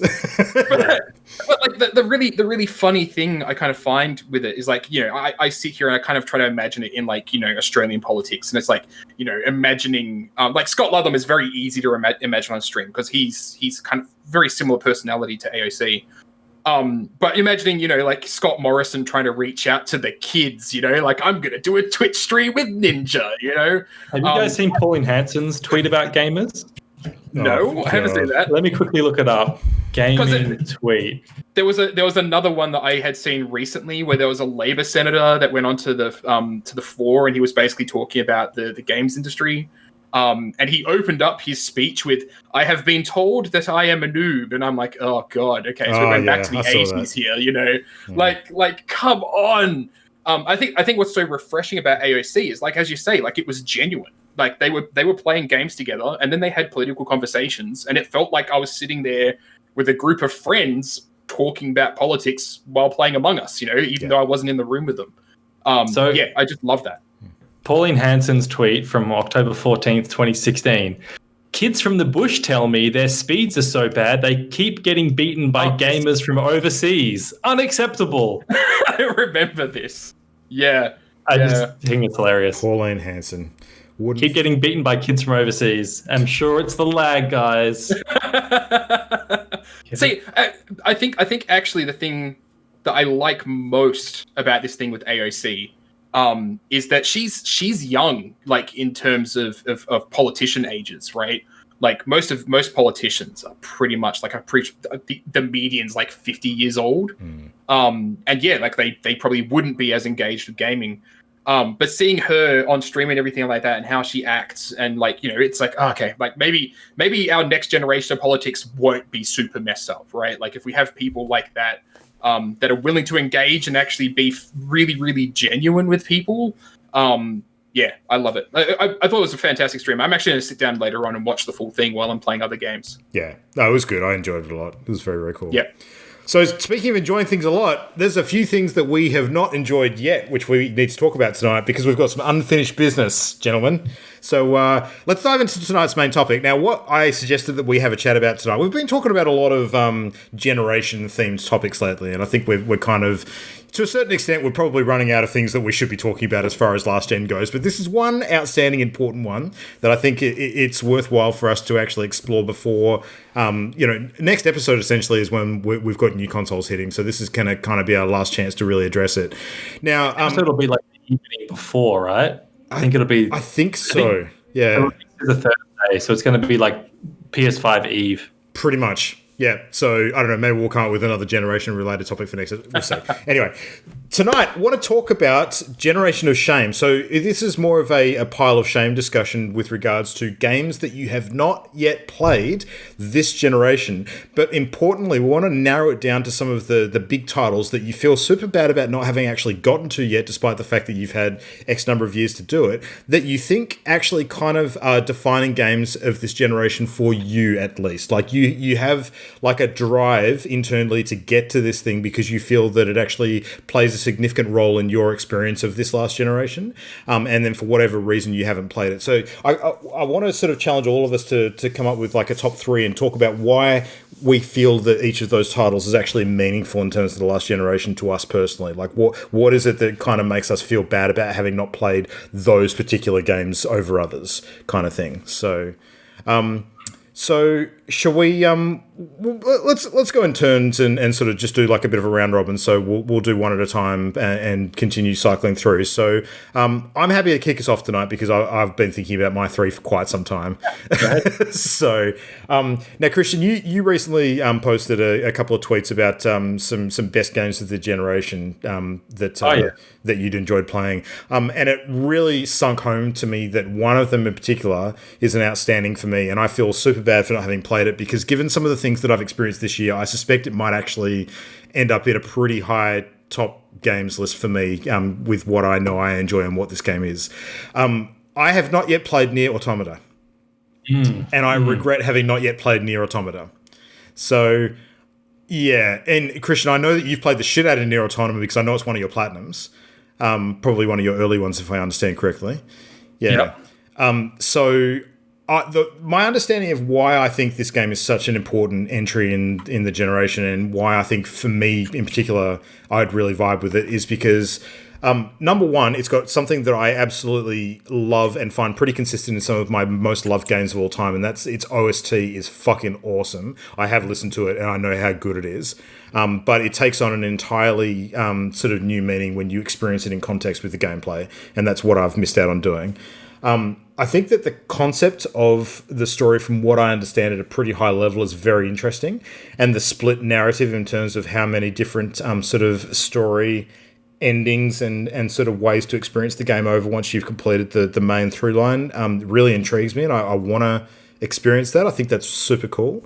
And in terms of the general gameplay, I get the impression that the the third-person kind of action and particularly some of the combat and boss encounters just look like my kind of thing. Like, it looks really fun, and the world looks spectacular. So tell me if I'm wrong, Christian. Do you think that it is a me kind of game for those reasons? Is it something important to experience? Pointing out those things does sound like it would be a you game, because they all are the game's strengths. I mean, the third person combat is done by Platinum Games, so it's best in class. Yeah. The only thing that I would be concerned with for your enjoyment of Nier is potentially some of the you mentioned like the replay thing, right? Like the it's more that I'm aware of it. It's not one of the key drivers behind me wanting to play it. Yeah. It's a game where like it's hard to articulate the need for replaying it, because if you drop this game after the credits roll, it sounds like I'm a jerk to say, but you haven't played the game. Like, and that's my fear when people say they're going to play Nier, is that they're going to play Route A and then they're going to say, it was okay, but I don't see what the big deal was, without understanding you actually do need to keep going. My expectation from what I've heard is that I'll probably want to aim for at least 5 finishes. So there's a clear and distinct route that the game takes, where it's not like you have even a choice on how many you do. It has a definite ending. It's more just that the game has 3 acts, and each act is treated as a separate story. It's almost like if the Walking Dead season had come out at once, but they didn't tell you it came out at once. You played the first episode, and then after the credits rolled, the second episode continued. Right. That's like it's a full story in 3 parts but it yeah. So I think you'd really enjoy it, but you do need to play it all the way through to the end.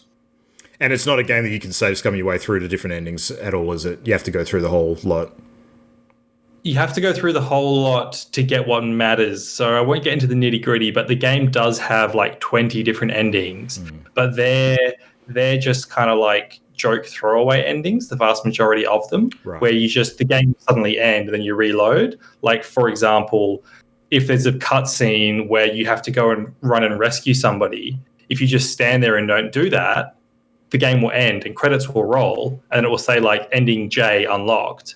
But that's not like and then you just reload and keep going. Like, that's not one of the proper endings. The game has a set number of proper endings that carry you through one complete story. Gotcha. This is a Yoko Taro game, isn't it? Yes. Yeah, I'm definitely keen to do this one. Yeah, you should definitely play it. I own it already. I've actually got it on PC. I just haven't fired it up yet. So yeah. Cool. It's one of those ones I probably would have had on my list, but I'm also actually confused about it, because I've had friends tell me, play this version, don't play this one. And it's actually really hard to keep track of. Yeah. It reminds me of Undertale in some ways, where fans of it can go too far in saying you have to do this, and then that can take away the sort of independence and the fun of experiencing it for yourself. So I'm hesitant to do that, but in my mind I'm just like, you enjoy it the most if you do this, but I don't want to force you to do it. Yeah. Anyway. Gentlemen, this was a challenge for me. I looked through a bunch of different articles on like top games of the generation to try and find ones that I'd missed out on. And I really hit most of the games that I kept seeing pop up. I think I had to dig into like some of the top indie games to figure out where my blind spots were. So a couple that jumped out, well, I'll just talk about one, and that's Disco Elysium. God, yes. So it's only last year that this came out, right? Yep. Yeah, it seemed to, it landed. I remember with Matt reviewing it sort of briefly. Yeah. Yeah, and it does, from everything I've seen, it does sound like a game that I would enjoy. I just haven't gotten around to playing it. I'm not actually sure if I own it. I might have bought it on Steam, but I've forgotten. And yeah, so I do want to try and get around to Disco Elysium, because I think I'd enjoy it, but yeah. It's a decent time. It might have actually been early this year. No. Sure. I think it was the end of last year, Matt, because I remember. Might have been because because I feel like if it wasn't my number one game of last year, it should have been. Which is why I'm trying to remember if it was actually my top game of last year. It was in last year's Game Awards, right? I thought it was, yeah. Yeah. So it would have been my game of the year last year. So yes, it was 15th of October 2019. Yeah, so it was late. It's such a brilliant, unique RPG that doesn't need combat. I 100% recommend pick it up sometime. Holidays. Pick it up over the holidays. Yeah, because you've got nothing else to play over the coming holidays. Yeah. How long is it, Matt? That depends, because there's side quests that you can do. I'd say probably 20 hours. So it's a solid chunk especially for an indie game. Actually, give me a second. I'll tell you what exactly I have on Steam. Because you've only played through it once, haven't you? Jump back for 1 second to Nier. The reason I rambled and am so hesitant about my recommendation for it is because I'm burned by recommending it to Adrian, and he didn't find it that big a deal. He didn't really like it that much. And that's kind of singed my finger on telling people how good the game is. Yeah. Yeah. But I think the difference there would be, did Adrian have an initial kind of attraction to it without you needing to foster that? Because I definitely do. So, yeah. So my playtime in Disco Elysium was 29.4 hours. Okay, so it's pretty meaty. That's less than I thought, actually. Yeah. Yeah, cool. I'll go. So I'm cheating with my first one. And I'm just going to say, for my first one, the entire Yakuza series. Oh, that's fair. Yeah. But if you had to narrow it down to one, what would you say? I don't know. I really don't know. Where do I start? The one I fucking bought for you is where you start. Yeah, that's part of the reason. I was looking through my Steam list, and I'm like, fuck, Luke bought me this ages ago, and I still haven't played it. I've actually had it installed. Yeah, it's Zero. I have Zero installed on my PC, and I think I've had it installed for a year and a half or two. Yeah. I think you bought it for me for a Christmas. It might have been last year's Christmas.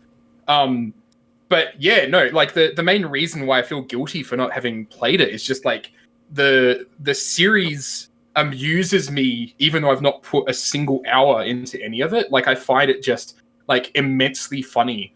I get serious. There was that Netflix anime that just got announced, the House Husband thing, and I get vibes of House Husband from Yakuza. Yeah. That's kind of this whole thing. But yeah, it just looks like an immensely funny thing, and the comedy of it combined with what looks like real fun combat and everything. It looks right up my alley. I've just never played it. So I'll say that in terms of quality of game, story, and overall sort of engine and that sort of stuff, my favorite in the series is kind of a toss-up between Zero and Kiwami 2, which is the remake of 2. Yakuza Kiwami 2 actually uses the new Dragon engine that they used for 6. So it's a step above in terms of how polished the actual gameplay feels. But in terms of the story, I think that 0 and 2 are where it's at. And honestly, because 0 is where everything begins, you can quite easily play Yakuza 1 without having played 0. The 0 doesn't have required content in it because it was actually released after the series had started. It was almost like a prequel. So it's not strictly necessary, but holy fucking shit, it's a good game. Yakuza 0 is my recommendation. If you're not going to engage with it at that level, but you want to play a similar kind of game to kind of dip your feet into that whole sort of genre of games, my alternate recommendation would be play Judgment. Because that's that one standalone that is very much a Yakuza game in a lot of respects without having the direct tie into the series and the same characters. But my alternate suggestion would be dive in with the new one that's about to come out, which is Yakuza Like a Dragon, technically 7. Because even though it's a different style of game in terms of it being turn-based, it's kind of like a new beginning for the series. And early vibe on that I'm seeing is that it looks like a really good game. So I'm very excited for that. I think it's probably... Sorry. I'll probably just jump into 0, which I've had installed for so fucking long. Yeah, I need to get around. You might disagree, Luke, but I worry that Matt might find the combat a bit frustrating and repetitive. The worst part about the combat is similar to a lot of those kinds of games with random encounters, and that sometimes you just want to progress the story and not run into people that you have to fight. But the good thing about Yakuza is that, unlike, say, like wandering around, we're making a lot of comparisons to Pokemon tonight for some reason. Unlike sort of wandering around in like a Pokemon overworld game, like in the long grass and stuff like that, where a random encounter springs on you out of nowhere and you have no warning. In Yakuza, you can always see the random encounters coming.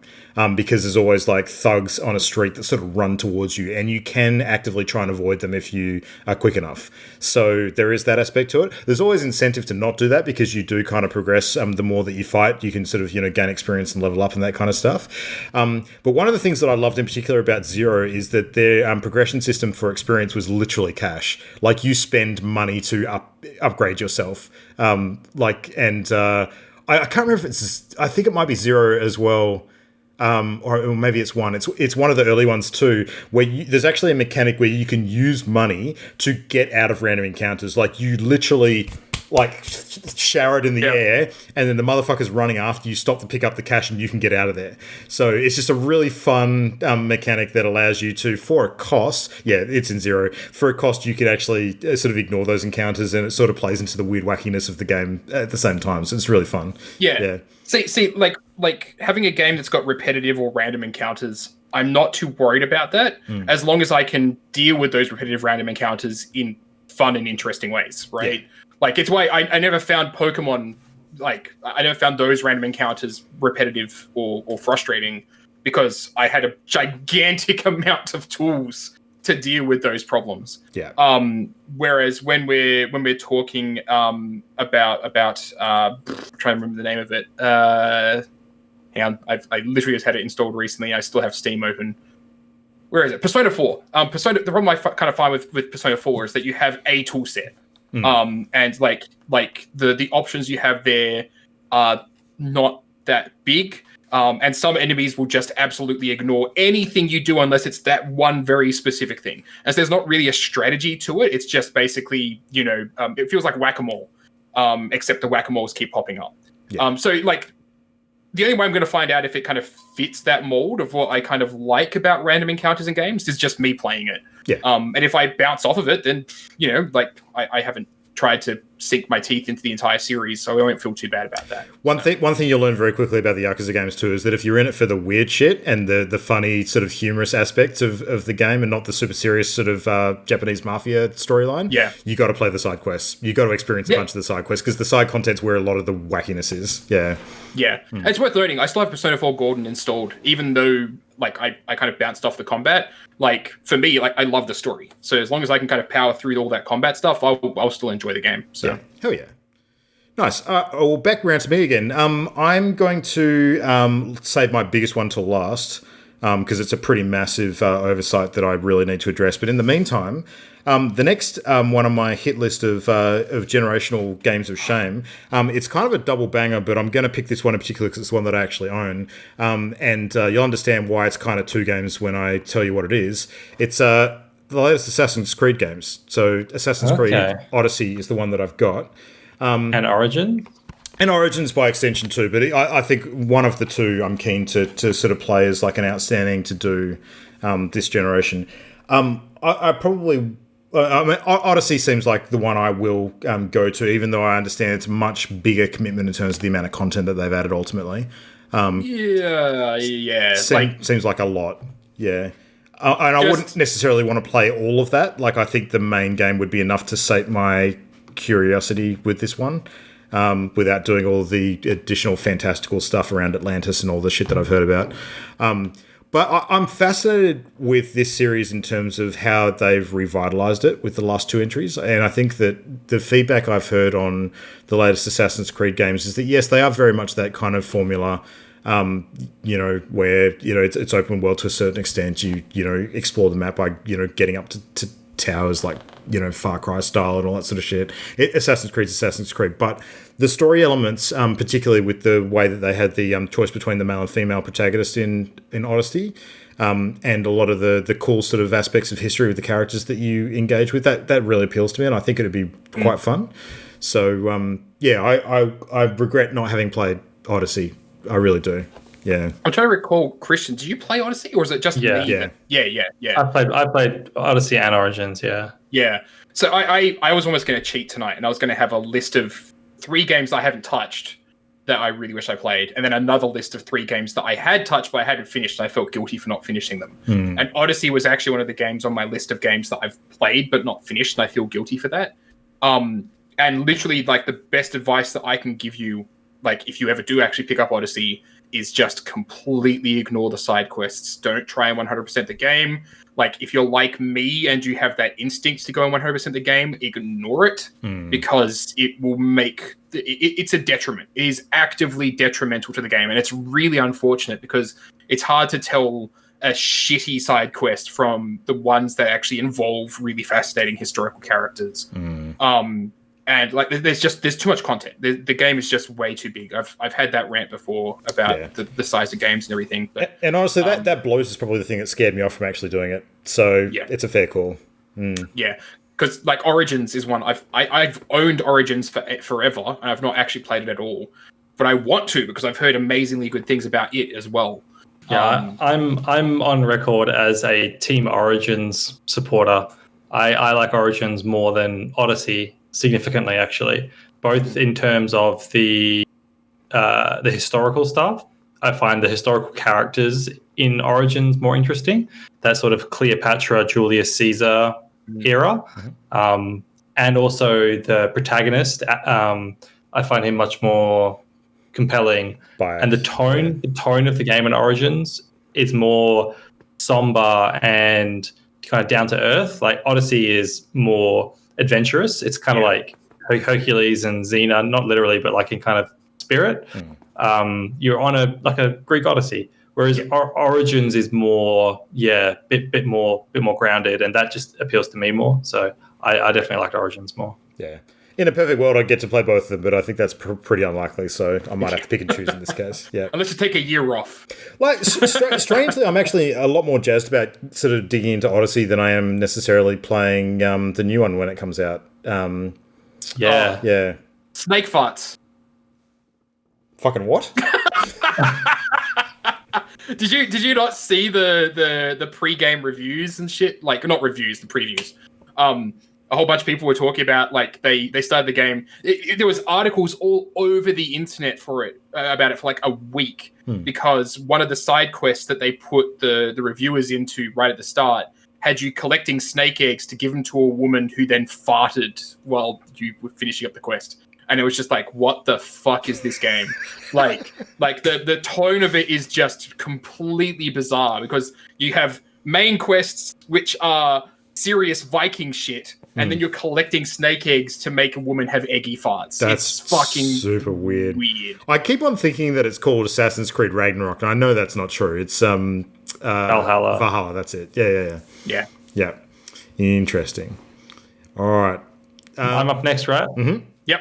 So again, my list is indie games, and the next one is also from last year. It's Outer Wilds.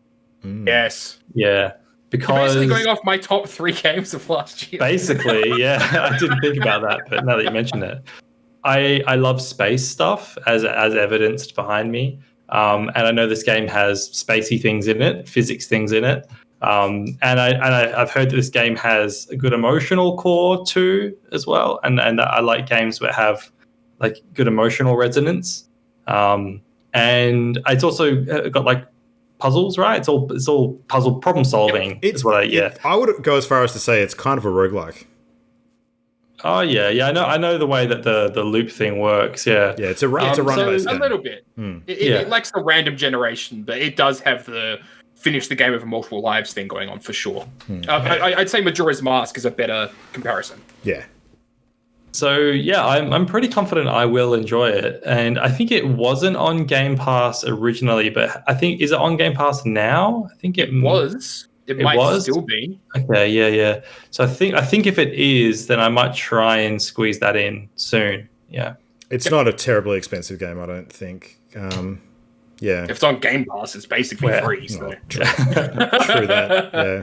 It's now you see, like, you've mentioned those 2 games. I'm like, oh yeah, that was my number 1 game of last year, and then like Disco Elysium was a short second. I'm trying to remember what the third was now. You're probably going to put a game out that I'm like, oh, that was it. I don't think my third one was on your list. But. So I did play Outer Wilds, and I kind of bounced off a little bit, not because I didn't think it was a good game, but because I think that I fell into that trap once again of people overhyping it for me. And I knew too much about it before I went in. So yeah. Going in blind is so important for that game. Yeah. Like if all you've heard is me talking about it, as long as you've not played any game, or not seen any gameplay videos, like I watched a single video, like 15 or 20 minutes long, on a YouTube channel, and it was basically that was all I got, and it was basically a let's play, and I could have watched the entire thing, but I was like, this looks really cool, like the space physics and everything, and then I was completely surprised by what the game become. So as long as your exposure to it is fairly limited from that perspective, you'll probably have a good time with it. But my exposure has been, you start on a planet, you go up in a spaceship, and then the universe ends, and then you go up in a spaceship again, and the universe ends again, and you have to figure out what's going on. Yeah. First 40 minutes then. Yeah. So as long as you didn't pay much attention to this guy, you'll be fine. Pretty much. Pretty much. Whoever pays attention to me anyway. Like. Good advice. So my next one, and this is like, this one's I talk about a lot, as far as like game design and such goes, but I had actually played it for a bit and I bounced off and I kind of put it down and I don't remember why, but Hellblade, Senua's Sacrifice, not having actually gone through, played and finished that, it is absolutely my pile of shame.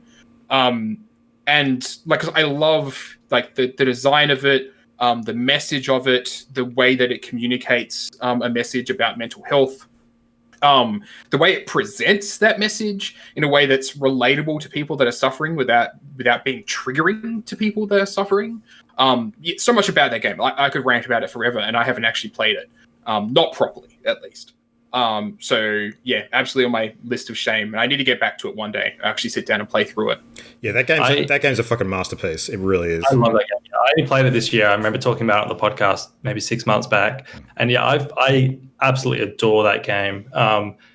And it talking about emotional cores, like that game's emotional core, just like, yeah, it really speaks to me. I love that so much. So I think you'll really dig it too when you actually play it.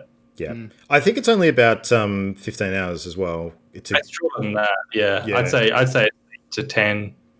Well, with the sequel coming out, I have a good reason to play it. So yeah, for sure. And a game that, like, the very, like, obviously no spoilers, but like the very ending, I was like, I think I teared up actually. Yeah, I think I teared up at the ending of that game. I liked it so much. It's real good character development in a way that's pretty standard. Yeah, performance, like the performance is just out of this world. Yeah. I find that it's one of those games too where the story surrounding its development is almost as fascinating as the game itself. Like, it's just, it's one of those special ones. Yeah, it has behind the scenes on the menu. Like, it has like an extras section in the game, and it has like stuff about the development of the game that you can just access right there from the menu. So yeah, it still blows me away in particular that the main protagonist's sort of acting is done by someone who up until that point had just done mocap with no acting chops at all, and it was their first real sort of job doing VO and all the rest of it. So man, super good.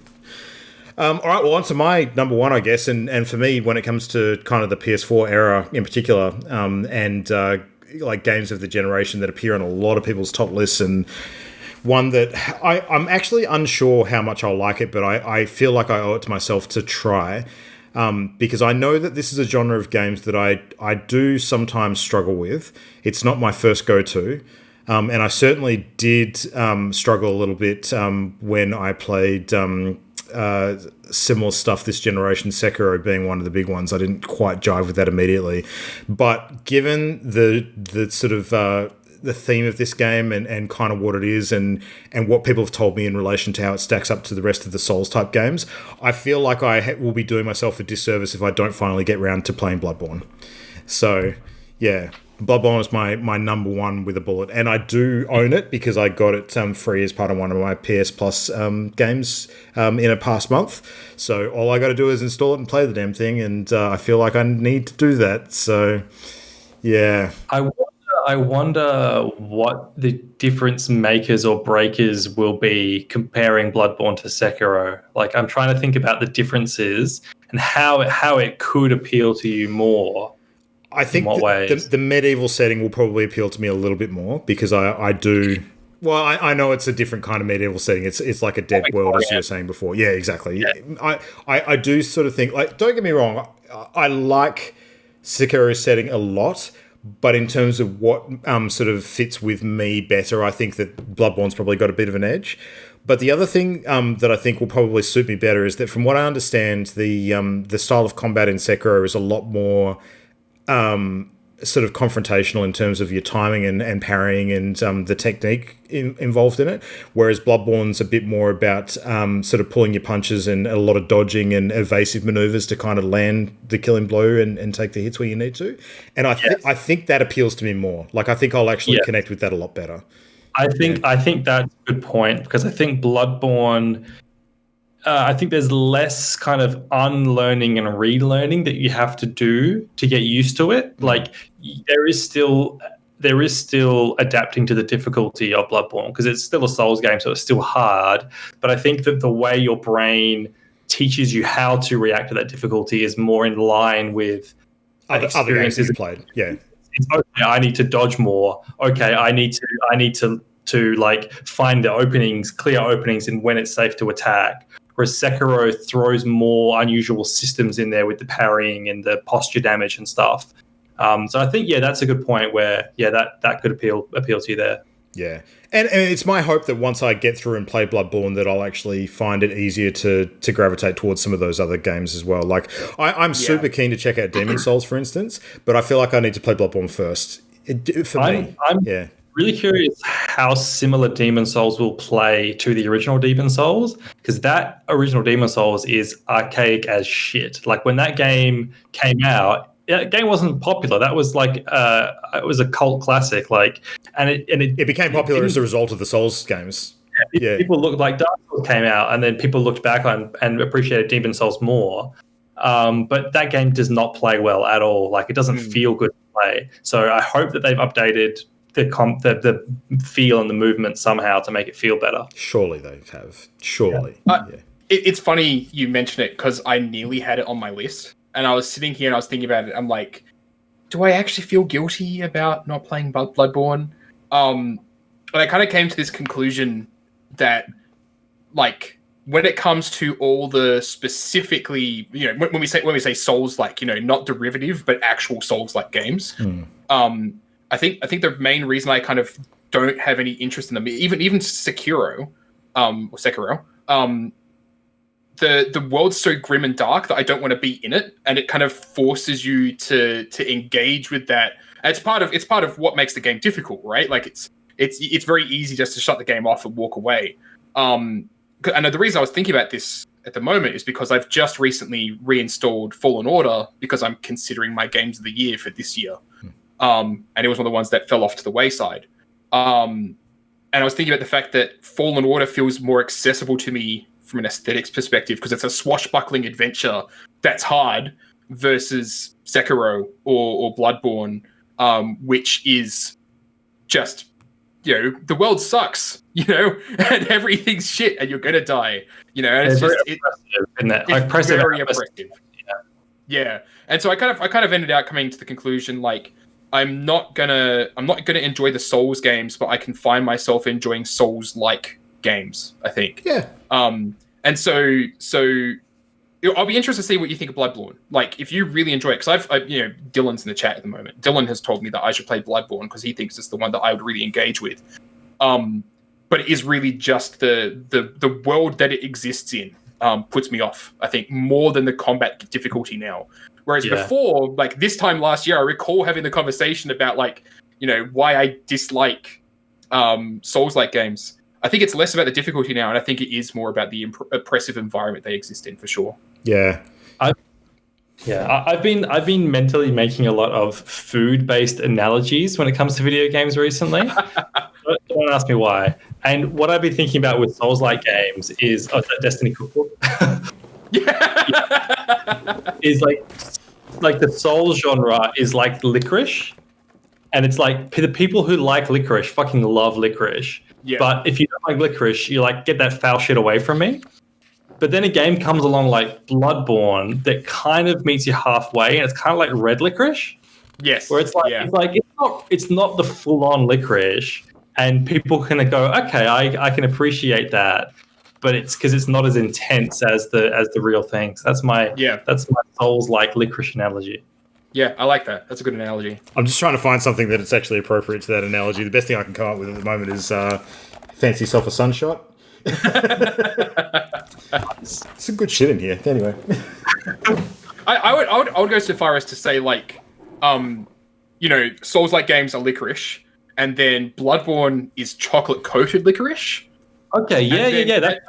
Because it's still got that bitter taste. It's got still the aniseed and everything like that. Whereas I feel like Fallen Order, that's where it's your red licorice, right? It's sweet. It has nothing to do with licorice. It's not black, like that's all the Souls games are very, very dark. Fallen Order is a licorice all sort. Yeah. Totally check. Bloodborne is chocolate coated licorice. Fallen Order is that's licorice. Yeah. Yeah. I think it's on a scale of licorice. This analogy started with like licorice, and then thinking about like what's the pizza of video games. And then that was... No, I think we're onto a winner here. I think our new rating system for games needs to be scales of licorice. That's exactly what we need to do. No. Food scales. Food scales. Yeah, because then I was like, there's people who like Western RPGs, and then there's people who like JRPGs, and that's that's if you're into Japanese food or Asian food. And it's a whole cuisine out there with a lot of variety. But some people are just like, no, I'm just comfortable with what I grew up with, what I'm familiar with. I don't really like that sushi stuff. Yeah, I like that. Yeah, my third game. Man, this is going some places tonight. Another indie game, but not one that was on Matt's list, and it's Dead Cells. Not a game that you'll see really on like top games of the generation, but I heard people in my sort of circles raving about it, having just played Hades as a roguelike and thoroughly enjoying that, and then knowing that Dead Cells is very, very lauded for its roguelike nature. I really want to check that out. I would say that Dead Cells is almost a bit like Hades meets Bloodstained, in a way. Okay. Yeah, it's got that kind of Metroidvania style platformer feel to it. As a super good progression centric run based game. But I'm not a huge roguelike fan generally. Like, it's not the kind of game that I gravitate towards at all. But I have played Hades. Like, I just played it this last week, in fact, which I didn't mention when we were talking games before, because I haven't spent enough time with it yet to really sort of form opinions, and it's crashed on me a couple of times at awkward moments too, so I didn't want to hone in on that. But I have also played Dead Cells, and Dead Cells for me is one of the exceptions. I fucking love that game. I think it's really good. Yeah. I think that definitely on Game Pass. I think I have it installed already, actually. So I just need to actually play it. Yeah, I mean, even if it's not, I don't think it's expensive at all. It's probably like a $10 game. Actually, I'll look it up. I'm actually curious. More than nothing. Yeah, that's true. That is true. Yeah, see, like, I won't get a sidetrack, because I also tried playing Hades, and I kind of came to the conclusion that roguelikes are just not for me. Not because it's bad. Like, I can see all the appeal in it, and Dead Cells is actually one of those games where I had that exact same experience. I actually installed Dead Cells. I'm like, fuck, I love the aesthetic for it. It's so beautiful. But then I just bounced off. Like, I remember playing like 2 or 3 hours of it, and I was just like, like, it's a good game, but it's not my game, I suppose. Christian, if you can get it on Game Pass, I was very wrong. It is in fact a $36 game. So, I think I bought it when it was early access though. So that's probably why I paid less at the time. Yeah. Yeah. Cool. It is on Game Pass, yeah. There you go. Should I do my final one? Mm-hmm. Yeah. Cool. This one is a big one for me. Because me not playing it has not been for lack of trying, and yet it sits tall upon my pile of shame. As a lover of Western RPGs, the fact that I've not played and finished Witcher 3 Wild Hunt is a atrocity. Did you fall into the trap that I did when it came to playing Witcher 3 before the others? Probably. I've had the issue of the game recognizes some prior choices from what I'm told, and so my instinct is go back and play Witcher 1 and 2, and I bounce off them hard. Like I cannot do either of them. And so I actually own Witcher 3. It is I've had it installed in past, and I've been like, I'm gonna play it. And then I've gotten halfway through Witcher 1, and I've gone, what a piece of fucking garbage. And I've uninstalled all of them and never looked back. Like, but at the same time, like, I have friends that are just like, just play Witcher 3. And I just can't bring myself to just jump straight in. But I think it's recently been on my mind more with the Netflix series and everything, and going, oh, that's a cool world. I like it. You know, I kind of want to be there, and I kind of want to experience that thing. But at the same time, it is a massive undertaking in terms of like gameplay hours, right? Like, you know, I need to basically say, cool, I'm not playing anything for the next few months. Here's my 70-hour game. Yeah. And then just put everything else aside. And you know, like we've had a couple of really good gaming years, and I've not had that moment where I've been like, I can sacrifice 70 hours of time for a game, you know, to just go and play Wild Hunt. To catch up on something on your back catalogue that is that amount of commitment takes some planning. Like I felt the same thing when I played Persona 5 this year. Like I had to structure my year of gaming around that to a certain extent. Yeah. Like it's not just the size of it. It's the fact that all my instincts scream out to play the other ones first. And I know, like, you know, I'm at this point now where it's basically like, fuck that. Like I need to just ignore those two games existing and just go straight into Witcher 3. Yeah. But even then, like I say, like it is still just a massive undertaking. I think I'd enjoy it. I've got a bit of a different perspective on the Witcher games now, post Netflix series actually. I kind of look at them a lot more like the Sherlock Holmes kind of series of anthologies in a way that from the way they've approached the Netflix series, I think that there is a chronological sort of order of events with some of the major things, like particularly his relationships with some of the major characters like Triss Merigold and Yennefer of Vengerberg and that kind of thing. But I think you can kind of absorb enough of the information that you need to understand the relationships with those characters without having lived through them by engaging with things like the Netflix series and having some, you know, conversational knowledge of how some of those things tie in. And I think that jumping into The Witcher 3 with the benefit of having seen the series is actually a good thing because it does do some of that groundwork for you, like in a weird way. And it's like, you understand that Geralt is a monster hunter. You understand that he's not a human being in a normal sense. Like he's, you know, got this ability to have like these mutations inside him that make him superhuman in different aspects, which he can augment by taking potions and that sort of stuff. You understand a bit about the world he operates in terms of it being, you know, there's a lot of political intrigue with different nations warring with each other. You know, elves and dwarves are sort of outcasts and all that kind of stuff. As long as you understand those core concepts, I don't think it's actually necessary to play the first two. Like I think that you can jump into 3 now with that knowledge and click with it in the way that you need to.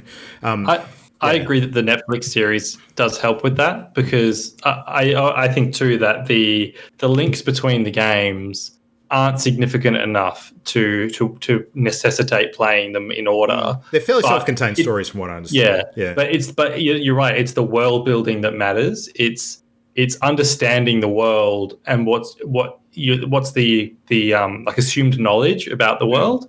And so watching the Netflix series, I think, does give you enough of that you can go into 3. The only things that you do miss out on are literally, I think, your relationships with Triss and Yennefer. Like how do you as a person feel about those characters? Because like I went into Witcher 3 with a history of my relationship with those characters that I carried forward, almost in like a Mass Effect way, and that I think added value. But it's not enough. It's not enough by any stretch to make you need to play the other ones. The Mass Effect comparison is a good one. I don't think it would be anywhere near as jarring as jumping into the later Mass Effect games without having played the first one.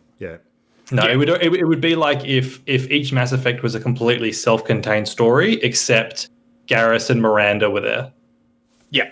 Like, but everything else was different. It's just those two characters were still there. Yeah, I think Mass Effect is the primary reason it's so hard for me. Because for me, like, if I ever want to go back and play Mass Effect 3, cool. I have to play Mass Effect 1 and 2 first. Not because I don't understand the world, but because I know those decisions made during Mass Effect 1 and 2 have such a drastic impact on the decisions in 3 that and plus, like, it's hard not to take those 3 games together as a single product, right? Yeah. Like, they're a product of a single narrative. They tell a single story. And so with the Witcher series, like, you know, Mass Effect was the one I played first and finished. And so going into The Witcher, it's like, shouldn't they be the same? You know, like, it's also a trilogy RPG. So it definitely has been kind of a learning experience. And it's just funny with The Witcher, like, you look at all the advice on it online, it's basically like, play The Witcher 3 first, and if you like it, go play Witcher 2, and if you really like it, go play Witcher 1. I'm in the I think minority that I played them in order, like before, like I played 1 and then 2 came out, I played 2, then I played 3. So but what I'll say, having that perspective, is it doesn't make a huge difference for one key reason, and which is the very first time I played The Witcher 1, I felt confused as shit because I did not realize it was a sequel to a book series. So The Witcher 1 has a whole series of books that came before it. And that felt like, to me, playing Mass Effect 4, like, as the first game. But I had no way around it unless I wanted to read a whole series of books, most of which hadn't been translated at that time. So even if you start at the start, you're already missing out on a story. And so just forget the whole thing. Like, yeah, for sure. Yeah. Cool. That's a pretty freaking solid list, actually. And I like the fact that a lot of our personal piles of shame are ones that the others of us have actually played and can give that perspective on it as well. That ended up being quite a useful discussion from my perspective, at least. So, yeah. So what is the likelihood, do you think, that you'll actually get to any of these before the end of the year is up? Are you confident of maybe 1 or 2, perhaps? I think 1. Think 1? I reckon Dead Cells. I'll probably get to Dead Cells. Okay. Hellblade will be the one that I'll get to. Like, won't be before the end of the year, though. I'm going to be busy until the end of the year. Yeah. But probably next year, like, I have like a month off the start of next year. I'll probably take that period of time just to get through Hellblade. And probably a bunch of other games that I've had just sitting around. So yeah. Look, I'm going to be super realistic and say that I probably won't get to them this year, but I'll try and do it early next year, because I think we probably will have that space sort of in the early part of the year where we're waiting on some of the new next-gen big releases where, when things like Miles Morales come out this year, I'm going to just blow through that and be left with a gap to fill with the next thing. So do me a favor, Luke, and when you do eventually get around to playing Nier Automata, try and play it without too much distraction from other games. I know you have a habit of juggling multiple games. Depends on what it is. Yeah. Depends on what it is. At least when it comes to don't play another solid story-based game side by side with that. Give it the attention it deserves. Yeah. Well, that is typically the way I operate. Like, I'll usually only play one game of a particular style at a time. So okay. Yeah. Cool. Actually, I'm going to play Yakuza 0 as well. Like, I've had it installed. I actually installed it recently, and I have it installed right now, so I could actually boot that up tonight if I wanted to. But, hell yeah. That and Hellblade. I'm going to promise myself I'm going to play them before January next year, unless Destiny just gets its hooks back into me something fierce, which is entirely possible. Use the next 2 weeks wisely. Yeah, pretty much. Exactly. Gotta play everything else I ever want to play again before Destiny comes out. That's it. Clock's ticking. And speaking of clock ticking, that's pretty much time for us tonight. So that's a show. Thank you very much, gentlemen. It's been a good one tonight. I'll cover lots of ground. Yeah. Good variety of games played. Good variety of games not played that we still need to play. The list keeps ever growing. So anyway, you can catch us at all the usual places on social media. So at Party Loaded Show on Twitter. You can catch our stream every fortnight as well, of course, and every other week when we're streaming game-related stuff. I don't know if we've decided on what we're playing next week yet, so we'll have to have a discussion about that offline. I'm sure we've still got a few things we can throw onto the list, but at twitch.tv/partyloaded and Facebook, YouTube, all the usual stuff. You can find links to everything at channelendgame.com, which is kind of our hub for everything, all and sundry. Adrian, hopefully we'll be back next week. We've got the console sort of launch heading up real soon. who knows what's going to happen in the news cycle? It seems like every other day there's something that is completely out there just taking attention. So God knows, it's been a weird year. So I'm sure it'll continue to be for the next few weeks. And that's notwithstanding the real life stuff that we've got in the week coming up. It's going to be an interesting time. So we will see. So worth noting, the next time we're back on the podcast, Destiny will have been out for a day. I did entertain the possibility of whether we wanted to move the show to the Tuesday night instead of the Wednesday night for that week for obvious reasons. But look, I don't care too much. I'm taking time off anyway, so maybe like so we do our game stream next week, and then in 2 weeks' time we do a Destiny stream while we podcast. Maybe not while we podcast, but definitely in the off week. That's a thing we should do for sure. Yeah. All right. Anyway, that's the show. Thank you very much. Thanks, Matt. Thanks, Christian. Thanks, everybody. We're out. We'll see you next time. Good night. Bye. The Party Loaded podcast is a Channel Endgame production. For this and more great gaming content, bookmark channelendgame.com.